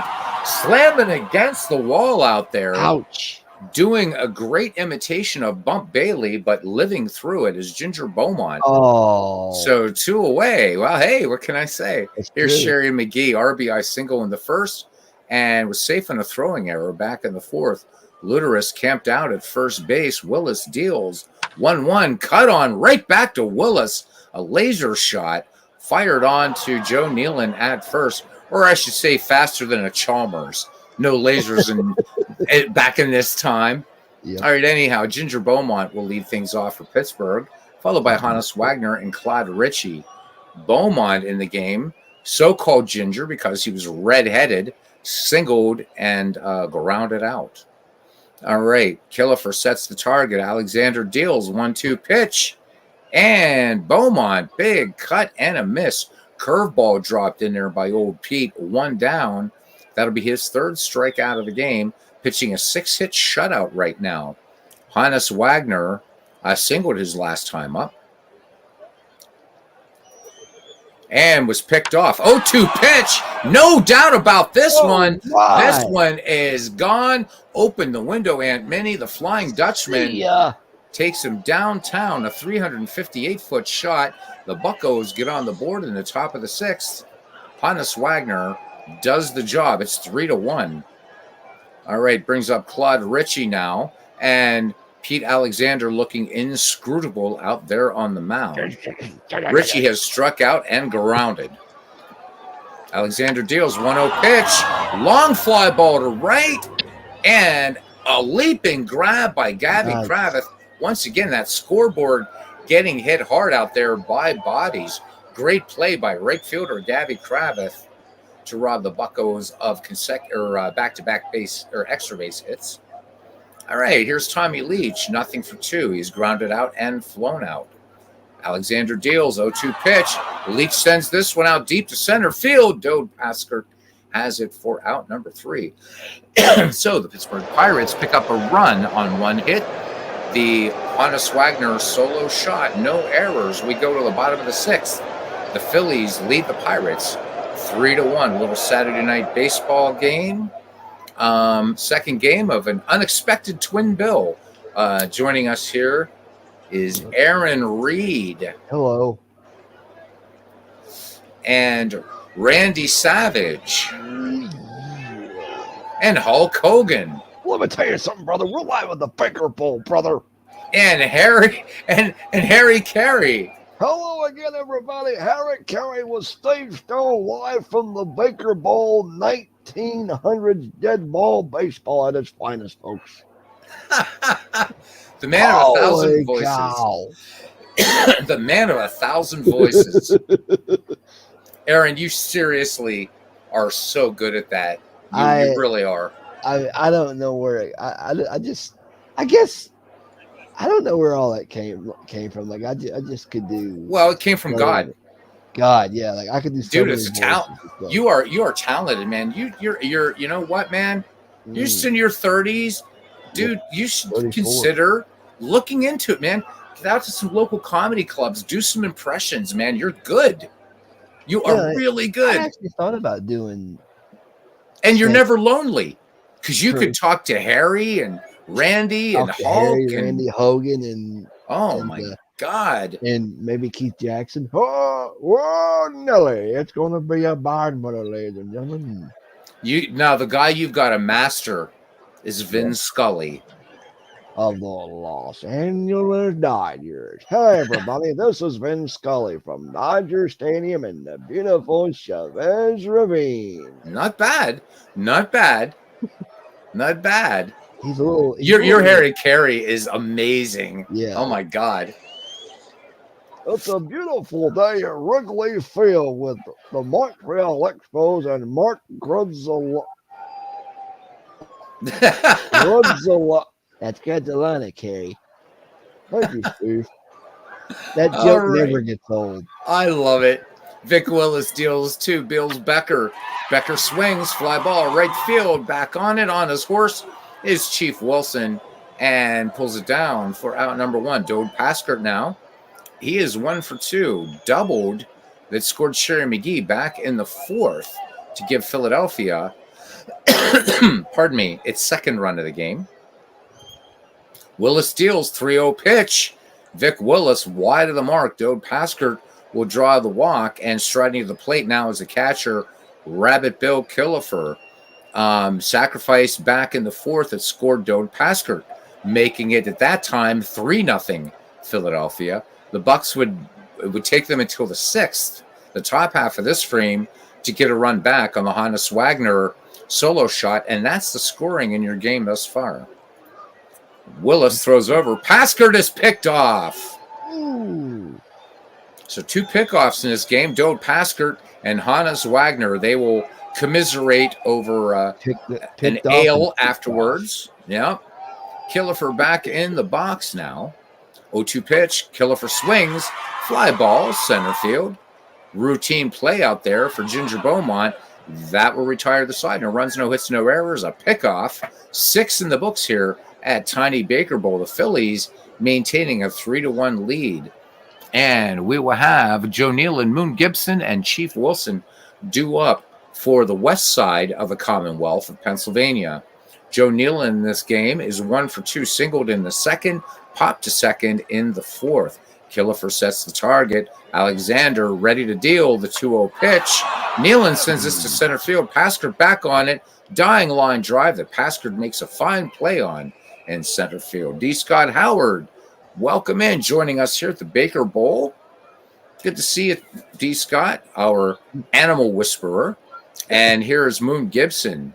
So Moon has popped out and flown to right. Alexander brings it, 1-2 pitch. This one popped behind the plate. Gibson just having a bad time of it today, as this one is pulled down by Bill Killefer. 2 away for Chief Wilson. Lefty stands in, 1-2 pitch. Fly ball down the right field line, in the corner, making the catch in front of the Lifebuoy sign, Gabby Kravitz. 7th inning stretch time, and it's 3-1 Phillies. Be right back.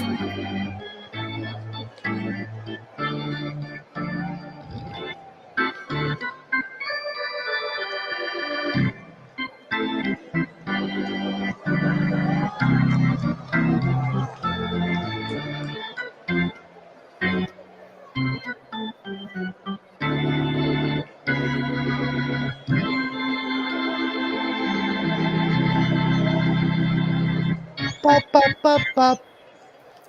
And we're back as Aaron does the last 4 notes of the chorus of Take Me Out to the Ball Game. Yep. All right, it will be Bert Niehoff, Grover Cleveland, Alexander, and Fred Luderus due up for the Quaker Nine here in the bottom of the 7th. 3-1 your score. The Phillies, 3 runs, 6 hits, no errors. The Pittsburgh Pirates, 1 run, 7 hits, 2 errors. Each team has stranded 4. Vic Willis thus far has struck out 4 and walked 1. Niehoff, 1 for 2 in the game for the second baseman, has grounded to first and singled to right center. Willis ready to twirl. Here it comes, the 1-1. Niehoff sends this in foul territory, right field, giving chase, but not capturing his quarry. Chief Wilson watches this one float into the stands. So Niehoff back in the box. The count 1 ball, 2 strikes. Willis brings it home. Niehoff swings, hard grounder, and Willis coming off the hill to his right makes the strong throw to Joe Nealon. We've seen Willis make 3 good plays off the bump today, all hard hit balls. So 1 away for Grover Cleveland Alexander, who has struck out and grounded out. 1-2 pitch, easy grounder to Ritchie, who fires on to Nealon. Score that one 4-3. 2 up, 2 down for the Phillies as we swing around to the top of the order. And first baseman Fred Luderus. 2 singles in this game, so good day at the plate for him. Willis deals, first pitch swinging. Luderus does it again, base hit. 3 for 4 today. Luderus making the wide turn at first, thought about second, holding on. Here's Hans Lobert. Lobert 0 for 2. And a sacrifice back in the first. Luderus leads off first base. Luderus, not the fastest wheels here coming off the Model T factory. 1-1 pitch. Lobert, Wagner goes to Ritchie, but the hard slide was not even needed. 3 outs. But a little bit of bad blood here between these cross-state rivals. We go to the top of the 8th inning where your score remains the Phillies 3 and the Pirates 1. And again, recapping your scoring, back in the first inning, Fred Luderus with a single. Then Sherry McGee, a single that scored Fred Luderus. Then we move ahead to the 4th inning. McGee was safe on a throwing error, stole second. And then Dode Pasker's doubled, scored Sherry McGee. And then Killefer flew out to deep right center to score Dode Pasker. So 2 runs in that game. And then the 6th, Hannes Wagner launched a solo shot down left field line. 358-foot shot for him. Vic Willis, 0 for 2. He has grounded out twice. All right, Alexander shaking off Killefer, has one he likes, the 1-2 pitch. And Willis fooled badly on that one. So that's punch out number 4 for Alexander. So 1 away as we swing around again to the top of the Bucko order for Fred Clark. Nothing for 3, including a flyout, a strikeout, and a ground out. 1-0 pitch. Clark swings, easy roller. McGee ranging in, close play at first. The ball gets away from Luderus, rolls all the way to the bumps against the grandstands. Score that one an E3. Bad throw by shortstop Sherry McGee, and that puts the Buccos manager in scoring position. Ginger Beaumont now strides to the plate. Hannes Wagner waits on deck. Beaumont, 1 for 3, had a single back in the first. Last time up, he struck out. The lefty digs in. Alexander ready to work. Beaumont, first pitch swinging, liner to Niehoff at second base. Clark gets back quickly. All right, 2 down. Can Hannes Wagner recapture some of that 6th inning magic? We shall see. Homered last time. He is 2 for 3. Was picked off in this game, too. Alexander deals 1-2 pitch to Wagner. Wagner grounds it deep to short. McGee up with it. Plenty of time to retire Wagner. And the Pirates, we go to the bottom of the 8th. The Pirates do not capitalize again. Running out of outs. 3-1. Again, each team leaving 5 on base, but the Philadelphia Phillies getting the better of Vic Willis. So 2 Hall of Famers battling here, and Alexander, of course, having the better day. Gavy Kravitz due up, followed by Sherry McGee, and Bills Becker, the heart of the Philadelphia Phillies order. Kravitz in the game has flown out twice, and he has whiffed. Willis deals 0-2 pitch. Kravitz smacks this one up the line. Joe Nealon waving off. Vic Willis will take it to the bag himself, score at 3 unassisted, 1 down. For Sherry McGee, 1 for 3. Sherry McGee with a throwing error in this game. RBI single back in the first, grounded to Willis last time up. 0-2 pitch. McGee swings, grounded to Ritchie at second, and the underhand toss to Joe Nealon on the 4-3 putout. So 2 up, 2 down now for Bills Becker. Bills Becker flew out to deep right his last time up. Willis winds and fires. 2 balls, no strikes. Grounded to third. And planting and throwing Tommy Leach across the diamond. We head to the 9th. Last chance for the Pittsburgh Pirates to draw even. 3-1 your score. The number 4, 5, 6 hitters due up for the Pirates. Claude Ritchie, Tommy Leach, and Joe Nealon. Claude Ritchie has struck out, grounded a single, and flew out. So 1 for 3 today for him. Alexander, the 0-1 pitch. Ritchie swings. High fly ball, right field. Kravitz in front of the scoreboard makes the catch. 1 up, 1 down. Tommy Leach, frustrated 0 for 3 for him. Alexander deals. Grounder back to Alexander. Throws on to Luteris for the 1-3 putout. It's down to Joe Nealon, who is 1 for 3. Looks like Cousin Ken gets his Phillies win here, perhaps. 0-2 pitch, and it ends on a strikeout. All right, let's look at our box score here. So the Philadelphia Phillies take this one from the Pittsburgh Pirates. 3 runs, 7 hits, 1 error. The Pittsburgh Pirates, 1 run, 8 hits, 2 errors. Grover Cleveland, Alexander gets the win. Vic Willis takes the loss. Hannes Wagner for Pittsburgh went 2 for 4 with a home run.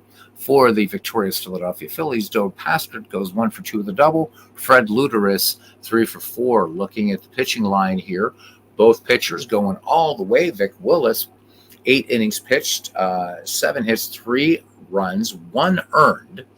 Walked 1 and struck out 4 for Grover Cleveland Alexander. 9 complete, 8 hits, 1 run. It was earned on a home run, 5 strikeouts. But there are miscellaneous. What do we have here, man? So stolen bases, Chief Wilson for Pittsburgh and Sherry McGee for Philadelphia. Hannes Wagner and Dode Paskert both were picked off. Let me see. Wagner with an RBI for the Phillies. McGee and Paskert each with an RBI. Sacrificed by Lobert. Alexander, 1 wild pitch. It did not come back to bite him.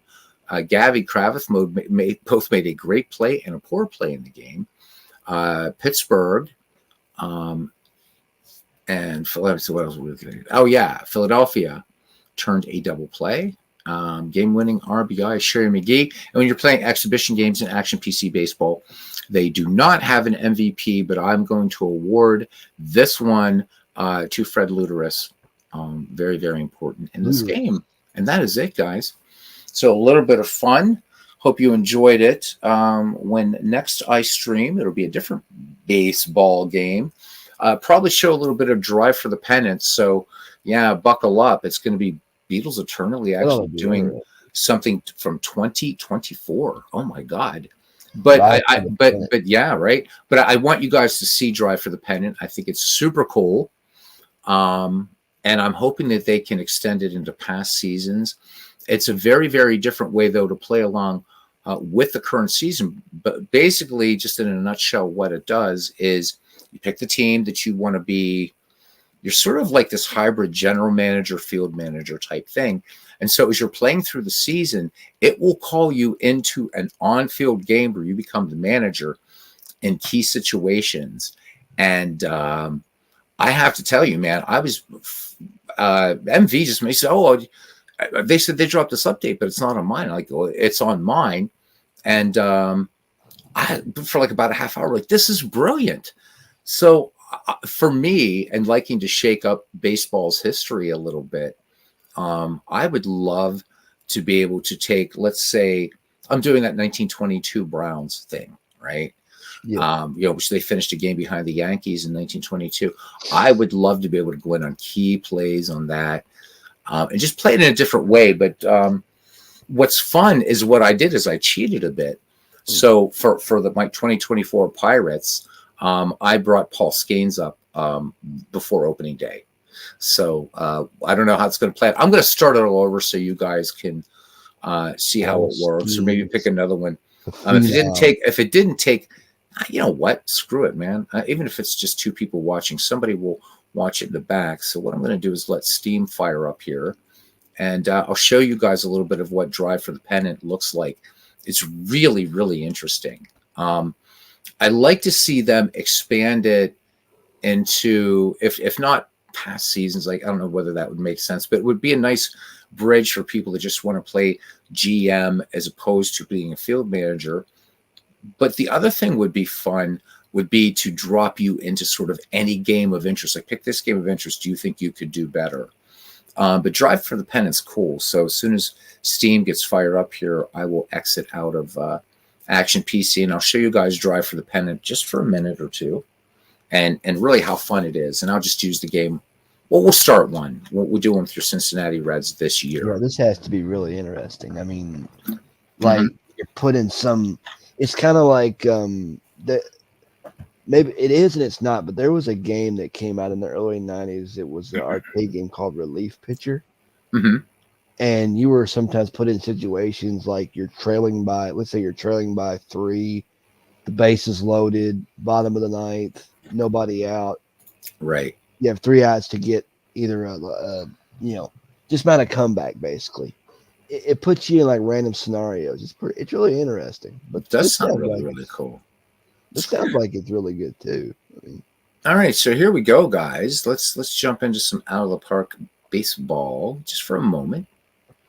But you can tell I haven't been playing a lot of baseball this year. I only have 29 hours in out of the park baseball. Wow, that's because I've been playing. Yeah, that's because I've been playing so much Diablo 4. And buying lots of games that I'll eventually get to. So crazy, I know. All right, let's look at this. This is actually really, really cool. I like it. I like it a lot. So I'll let this puppy load up here. Loading. And this will be the game, instead of Action PC Baseball, we'll be using Out of the Park Baseball for the next McGreevy League, because lots of reasons, especially that you can go to the player level. So we'll load the game in a minute, but I'm going to show you how to get to it. And also the Baseball Hall of Fame showcase is up here. We should have a look at that too. This Drive for the Pennant really deserves its own stream. So we'll just do a little look at it. Click new game. Is a part of Out of the Park, isn't it? Pardon me? Drive for the Pennant is a part of Out of the Park, isn't it? Yes, it is. Yes, it is. An add-on, I guess. So you can see this is, guys, this is a beta. So you will start a new challenge to play through the current season. So when you go to it, I'm going to call this, we'll just say, well, actually, we don't have to. So we're going to return to the main menu. Just wanted to show you how to get to it. So what we're going to do is go back, and we'll go to the one that I cleverly called Test Drive. Now, if you're a Perfect Team player, which I'm not logged in to Perfect Team, but if you are, you do get rewards playing this. So you might want to consider logging into Perfect Team to bust open some extra cards. But this is a fun way to play with the current season. Now, what's nice, because I'm thinking, God, they dropped this thing in the middle of the season, or we're past the middle of the season now. And I'm thinking, well, that kind of suck. But I think it's going to be kind of fun. And I think it's a great way for them to work out all the bugs so that next year you can start it right at the beginning of the season. Of course, as you guys know, you can play out of the park baseball right along with the season. But this is fun. So when you start out, you'll pick the team you want to manage. I, of course, had to pick the Pittsburgh Pirates. So this bar right here will show your team's momentum. So this has a lot to do with not only what you're doing, but also your team's win-loss record. But you're going to see here that you have GM. And by the way, the one I did, the Bucks ended up, there was a 2-2 tie, and I was called in on the tie, and the Bucks ended up winning 6-2. So kind of proud of that. Yeah. So you can move people up, move people down. Really, really fun. So here, like, there's a note here that Domingo Germán does not have a pitching role assigned, so I need to do that. But also Jose Hernandez, and what we have, I guess, looks like we got some guys here on the injured list. So what's fun? Let's go to the Pirates home screen.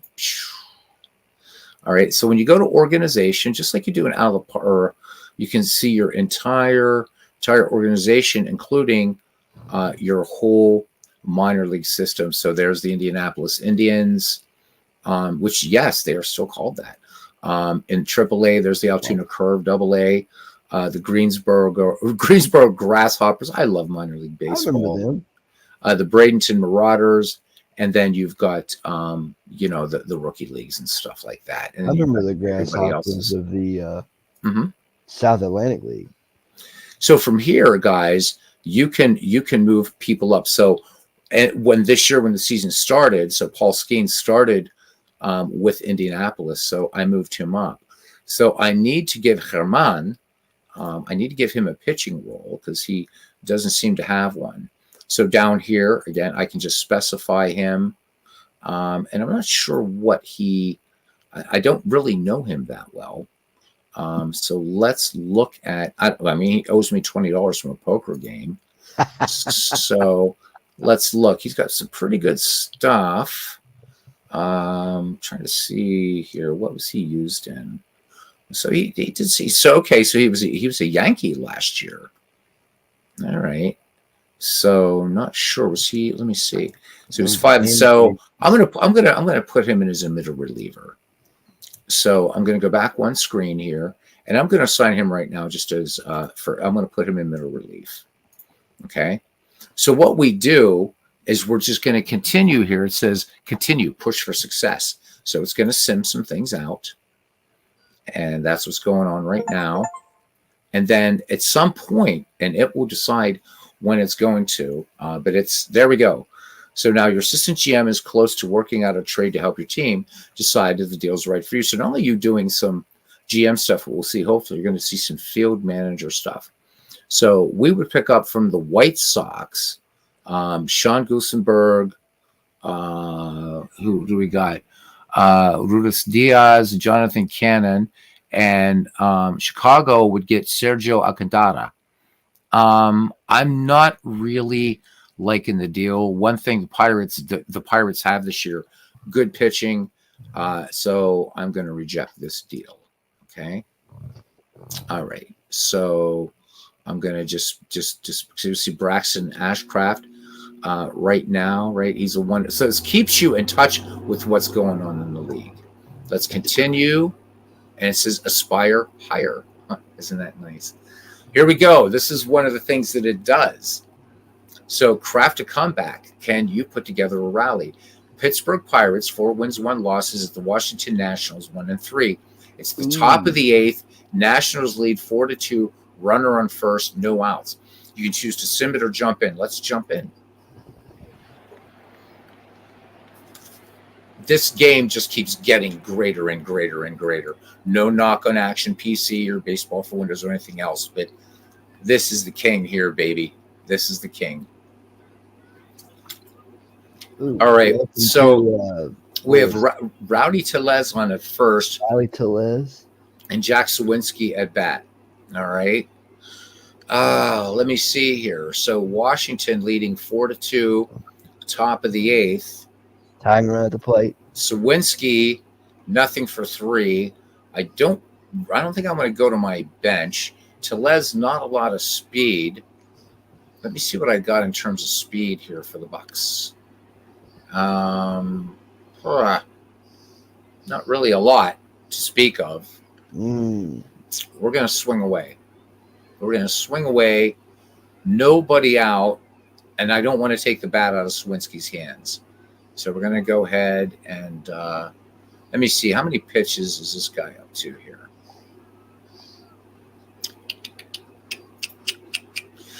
So when you're, I like this because when you're drawn into the game, right? So when you're just playing the game and so they're managing, right? But now you're in it, because okay, now I've got to think, what do I want to do? So you got to think about your strategy. The strategy element comes in, right? Because you're just thrown in. You're thrown in, which is really, really cool. All right, I'm just gonna have him I'm gonna have Sawinski swing away. All right, 2 home runs in the season, hitting only 130. Come on, Jack. All right, here's the pitch. Sawinski swings, long drive to right. Nope. All right, so 1 down. Is that Jake Alou out there? So what in right field for Washington? Lane Thomas in right, Victor Robles in center, and Stone Garrett in left. Stone Garrett. All right, it's Kutch. Come on, Kutch. Come on, he's 0 for 3 today. Come on. Never thought I'd say that, but come on, McCutcheon. And a little quail into left. That'll get down for a base hit. And it's going to bounce off the wall. Actually, it's not a little quail at all. Just Tellez, he's not going to come home. All right, so the Bucks have 2 in scoring position with 1 down. Brings up Brian Reynolds. He's had a smoking bat here early, so he's 1 for 3. Interesting drive for the pennant. I guess I really got to update my pictures, but I do like that how the park puts in the logos instead. But all right, here we go. Down 4-2. I'd like to do something strange like that they wouldn't be looking for, like a hit and run. Tellez, but though there's no way I'm going to risk that. There's just not enough speed at third, so we got to swing away here with Brian Reynolds. 1-2 pitch to Reynolds. Oh, jeez. Oh, no. So Gore picks up the strikeout. All right, O'Neal Cruz. This kid can. Well, was that earlier in the season? He threw a ball that was 120 some miles an hour. Wow. And he can hit. And he hit one of the fastest hits in baseball history, too, since they've been measuring speed. I forget the velocity of the ball. That was nuts. And it happened in the same game. So one of the anchors for this young Pittsburgh Pirates club, I have no choice. I'm not going to pinch hit for O'Neal Cruz. 0-1 pitch. Here it comes. Cruz swings, ground ball to second. They're going to go to first. And the Bucks strand 2 in scoring position. All right, let's continue this. Bottom of the 8th. Yeah, we'll just play out these 2 innings. So Mitch Keller will face Lane Thomas here. Lane Thomas in the game is 1 for 3 with a run batted in. Mitch Keller with 6 strikeouts. 2-2 pitch. Thomas swings. This one grounded to third. And up with it is Ke'Bryan Hayes, and he fires on to Rowdy Tellez. So 1 away now here for Joey Gallo batting in the cleanup position. He's 1 for 3. And let me see, 1 for 3. Let's do this. 0-1 pitch. And this one, line drive, base hit center field. So the Washington Nationals pick up their 10th hit of the game. Got some clouds here in Washington as Stone Garrett steps in. Garrett is 1 for 3, including a home run. So we are going to intentionally walk him and try to get a double play.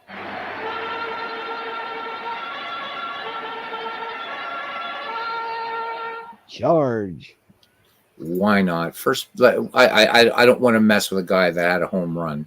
I know that it's silly. Do it again. Yeah, but let's just. I'm gonna take my chances because less power here with Luis Garcia.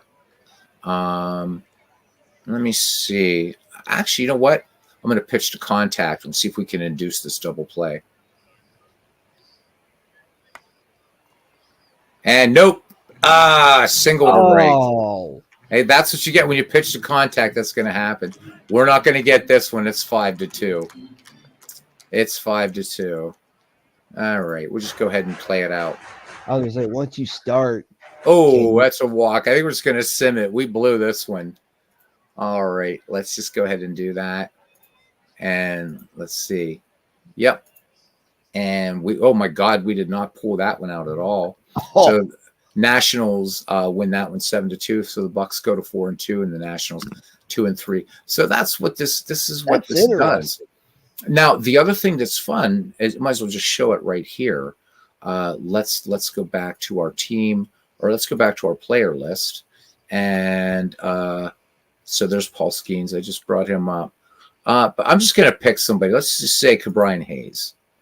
All right. Ke'Bryan Hayes, absolutely. I like that name. So this is something that is super, super, super cool. And nobody's talking about this in Out of the Park baseball. And I think this is cooler than the stuff that they've introduced this year. And I haven't seen this in any other text-based baseball sim. And this is development. So I've always said one of the reasons, the billion reasons I love this game is because you can get down to the player level, like, down to like, not just right, but I mean, down to like stolen bases and everything. Well, this really gets down here. So if I wanted to say for Ke'Bryan, we're seeing that his power, maybe I want to work on his power a little bit. Maybe his eye, let's see, avoid Ks. So he's already doing that, but here's how this thing works right now. I can't just move these things. I can't move it up, right? So for everything you want to develop, you've got to have them back off on other things. So just for instance, here on power, if I want him to increase his power, he's doing really well on defense. So maybe we're going to take a little bit off of defense. We're going to still keep him above average. We're going to try to pop a little bit more here into power. See, and we're going to put a little bit more into eye. And what will happen is he will work with the coaches to work on his power and his eye. So you can do his the BABIP, I like to call it, the BABIP. You can avoid Ks, gap, power, eye, running, and defense. But you have to, right? You have to kind of make some sacrifices, which I think is really, really cool. Of course, kind of raise and lower. It's like raising and lowering attributes. Right. Now on this screen, of course, this is something you can't do in Action PC. So right. I can't set the tendency for stealing bases, base running, hit and run. There's certain things in here, and that's why I think this will be fun for the McGreevy League, especially too, because guys can go in if they want and say, yeah, so if Ken's playing and he's got the original Billy Hamilton and saying crank that stolen bases all the way over, then I can do all that. But this development tab, guys, anybody out there catching this later, this works with any season. So if I bring up, and I'll do this right now, let's save this first game first. And I'm going to bring up 1922 just to show you, because I have George Sisler, actually the great George Sisler, but I sent him to the scouts to work on a couple things. So this will work with any season or any, like if you set up a season of teams from all different eras, you can still do this development tool. Wow. This opens up crazy, crazy possibilities. So let's load this 1922 Browns really quickly, and then we'll call it a broad. Even this all-time greats league, I can do it with too. Actually, let's do that instead, because there's going to be more familiar names here. Mm-hmm. So imagine just taking an all-time greats league and even playing with it like that. By the way, guys, don't use the all-time greats quick start that comes with Out of the Park baseball. It sucks. Go on the forums and get this one that I've called the Myths League, but you can find it. It's really, really well. It's good. It's really, really good. I got a lot of stuff going on here. I forgot about. Oh my God. So, but again, I haven't been playing that much. I only have 7 saved games in this. Yeah, it's funny for me. Yeah, only 7 right now. All right, let's let this thing load up. All right, so again, but I'm going to do this because I'm playing in commissioner mode. I am going to go, actually, and I'm going to act as, let's work on the Cincinnati Reds a little bit. Let's go to the Cincinnati Reds. So I'm going to act as they, and let's go down to the team home screen for the all-time great Reds.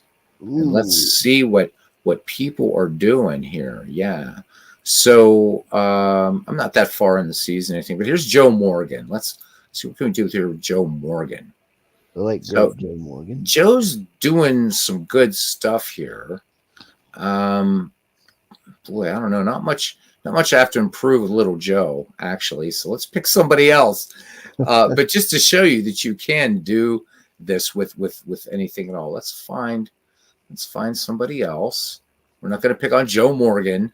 All right, let's see who's is there anybody here under? Well, got Johnny Bench here. What's Johnny doing here? So you know what? All right, so right now Bench's contact rating is a little bit low and avoid Ks and gap power. So maybe let's work on Bench's gap power a little bit. All right. So I'm going to go to development, and right now his power itself is doing pretty well. So I'll tell you what, we're not going to lose a lot taking off his running. All right. Right. He wasn't exactly a speed. Right. Exactly. Burner. So we're going to give him some gap, and we're going to be a little bit more power. So what he'll do now, just by switching that up, and again, you can kind of just do what you want. I still have some points to put into this. So let's give him a little bit more gap. And actually, no, let's do this. So avoid Ks. Let's bring that up a little bit so we get almost into the green. Take a little bit more off of running, and let's bring his avoid Ks up a little bit. Now, I will concede that this is deep diving into the game, certainly. But if you think about the possibilities, you can really, really, really shake things up, which is so cool. So you can have, and I asked the AI to set it up, and it seemed to agree. So nice. There you go. Yeah. So there you go. I don't know if there's anything exciting in this one going on right now. What's in the league news? Oh yeah, we had the thing that I posted in Discord about the wayward cat in Miami. So wayward cat. Yeah, there's a wayward cat. Oh. Yeah, running around. It was a fun story generated by Out of the Park Baseball. Oh wow. But yeah, so need to get back to this sometime too. Anyhow, guys, that is. Oh, they found the kitty. He's fine. Good. He's fine. Good. So there you go, guys. That's Drive for the Pennant, and maybe we'll mess around with that some more. And I don't think with Drive for the Pennant we can do the act as, unfortunately. And let me put myself back as the Pittsburgh Pirates manager. Pirates. There we go. And I'm a Pirates manager again. So you replaced Derek Sheldon. I replaced Derek. I'll tell you, he's doing a good job with them this year. Really, I've lost track of who's managing who these days, because it seems like either A, they keep getting new managers every year, or B, it's somebody that I grew up watching. Right. I mean, Well, Aaron, thanks, man, for coming on. Hey, don't mention we had our own little chin wag here, so that was fun. And we're going to say our thank yous, and we'll again say my final thank you for you, and let you and everybody else, that has come in with you have the final word. So until then, I want to thank D. Scott Howard. Again, one of the people that's encouraged me to stay going with this crazy channel. Cousin Ken Castro, the Heart and Soul of this channel. Todd B. was with us. I want to welcome in P. Flying High. I hope you come back, man, to the channel. We have usually a lot more people here and have a lot of fun, but I've taken a bit of a hiatus here, so things have been a bit slow. But thank you for coming in. Really appreciate it. You'll get to know the usual suspects. Aaron Reed will thank, but he's right here in the booth. Dwayne Martz was here. Doug Hunt was here. Thank you, Doug. I appreciate you. I know you're probably long off to bed too. Pesky Pole, sleeping with sand in places he says he doesn't even want to talk about. John DFW wiring in here from Colorado, heading back to Lone Star State tomorrow, he tells us. And Cousin Ken was first in the ballpark. Aaron, we're going to give you and Randy Savage and Harry Carey and Hulk Hogan the last words. Go for it, buddy. Oh yeah, the Macho Man Randy Savage doing the thing and saying good night from the batting cage. That was beautiful. Harry Carey saying good night from the batting cage. Let me tell you something, brother. Hulk Hogan saying good night as always. And let's see. Let me see if I can do it. This is the old left-hander rounding third and heading for home. Good night, everyone. All right, everybody. Take care. Aaron, thank you, buddy. You're welcome. That was a blast. All right. Good night, everyone. See you around the batting cage. Bye. Yeah.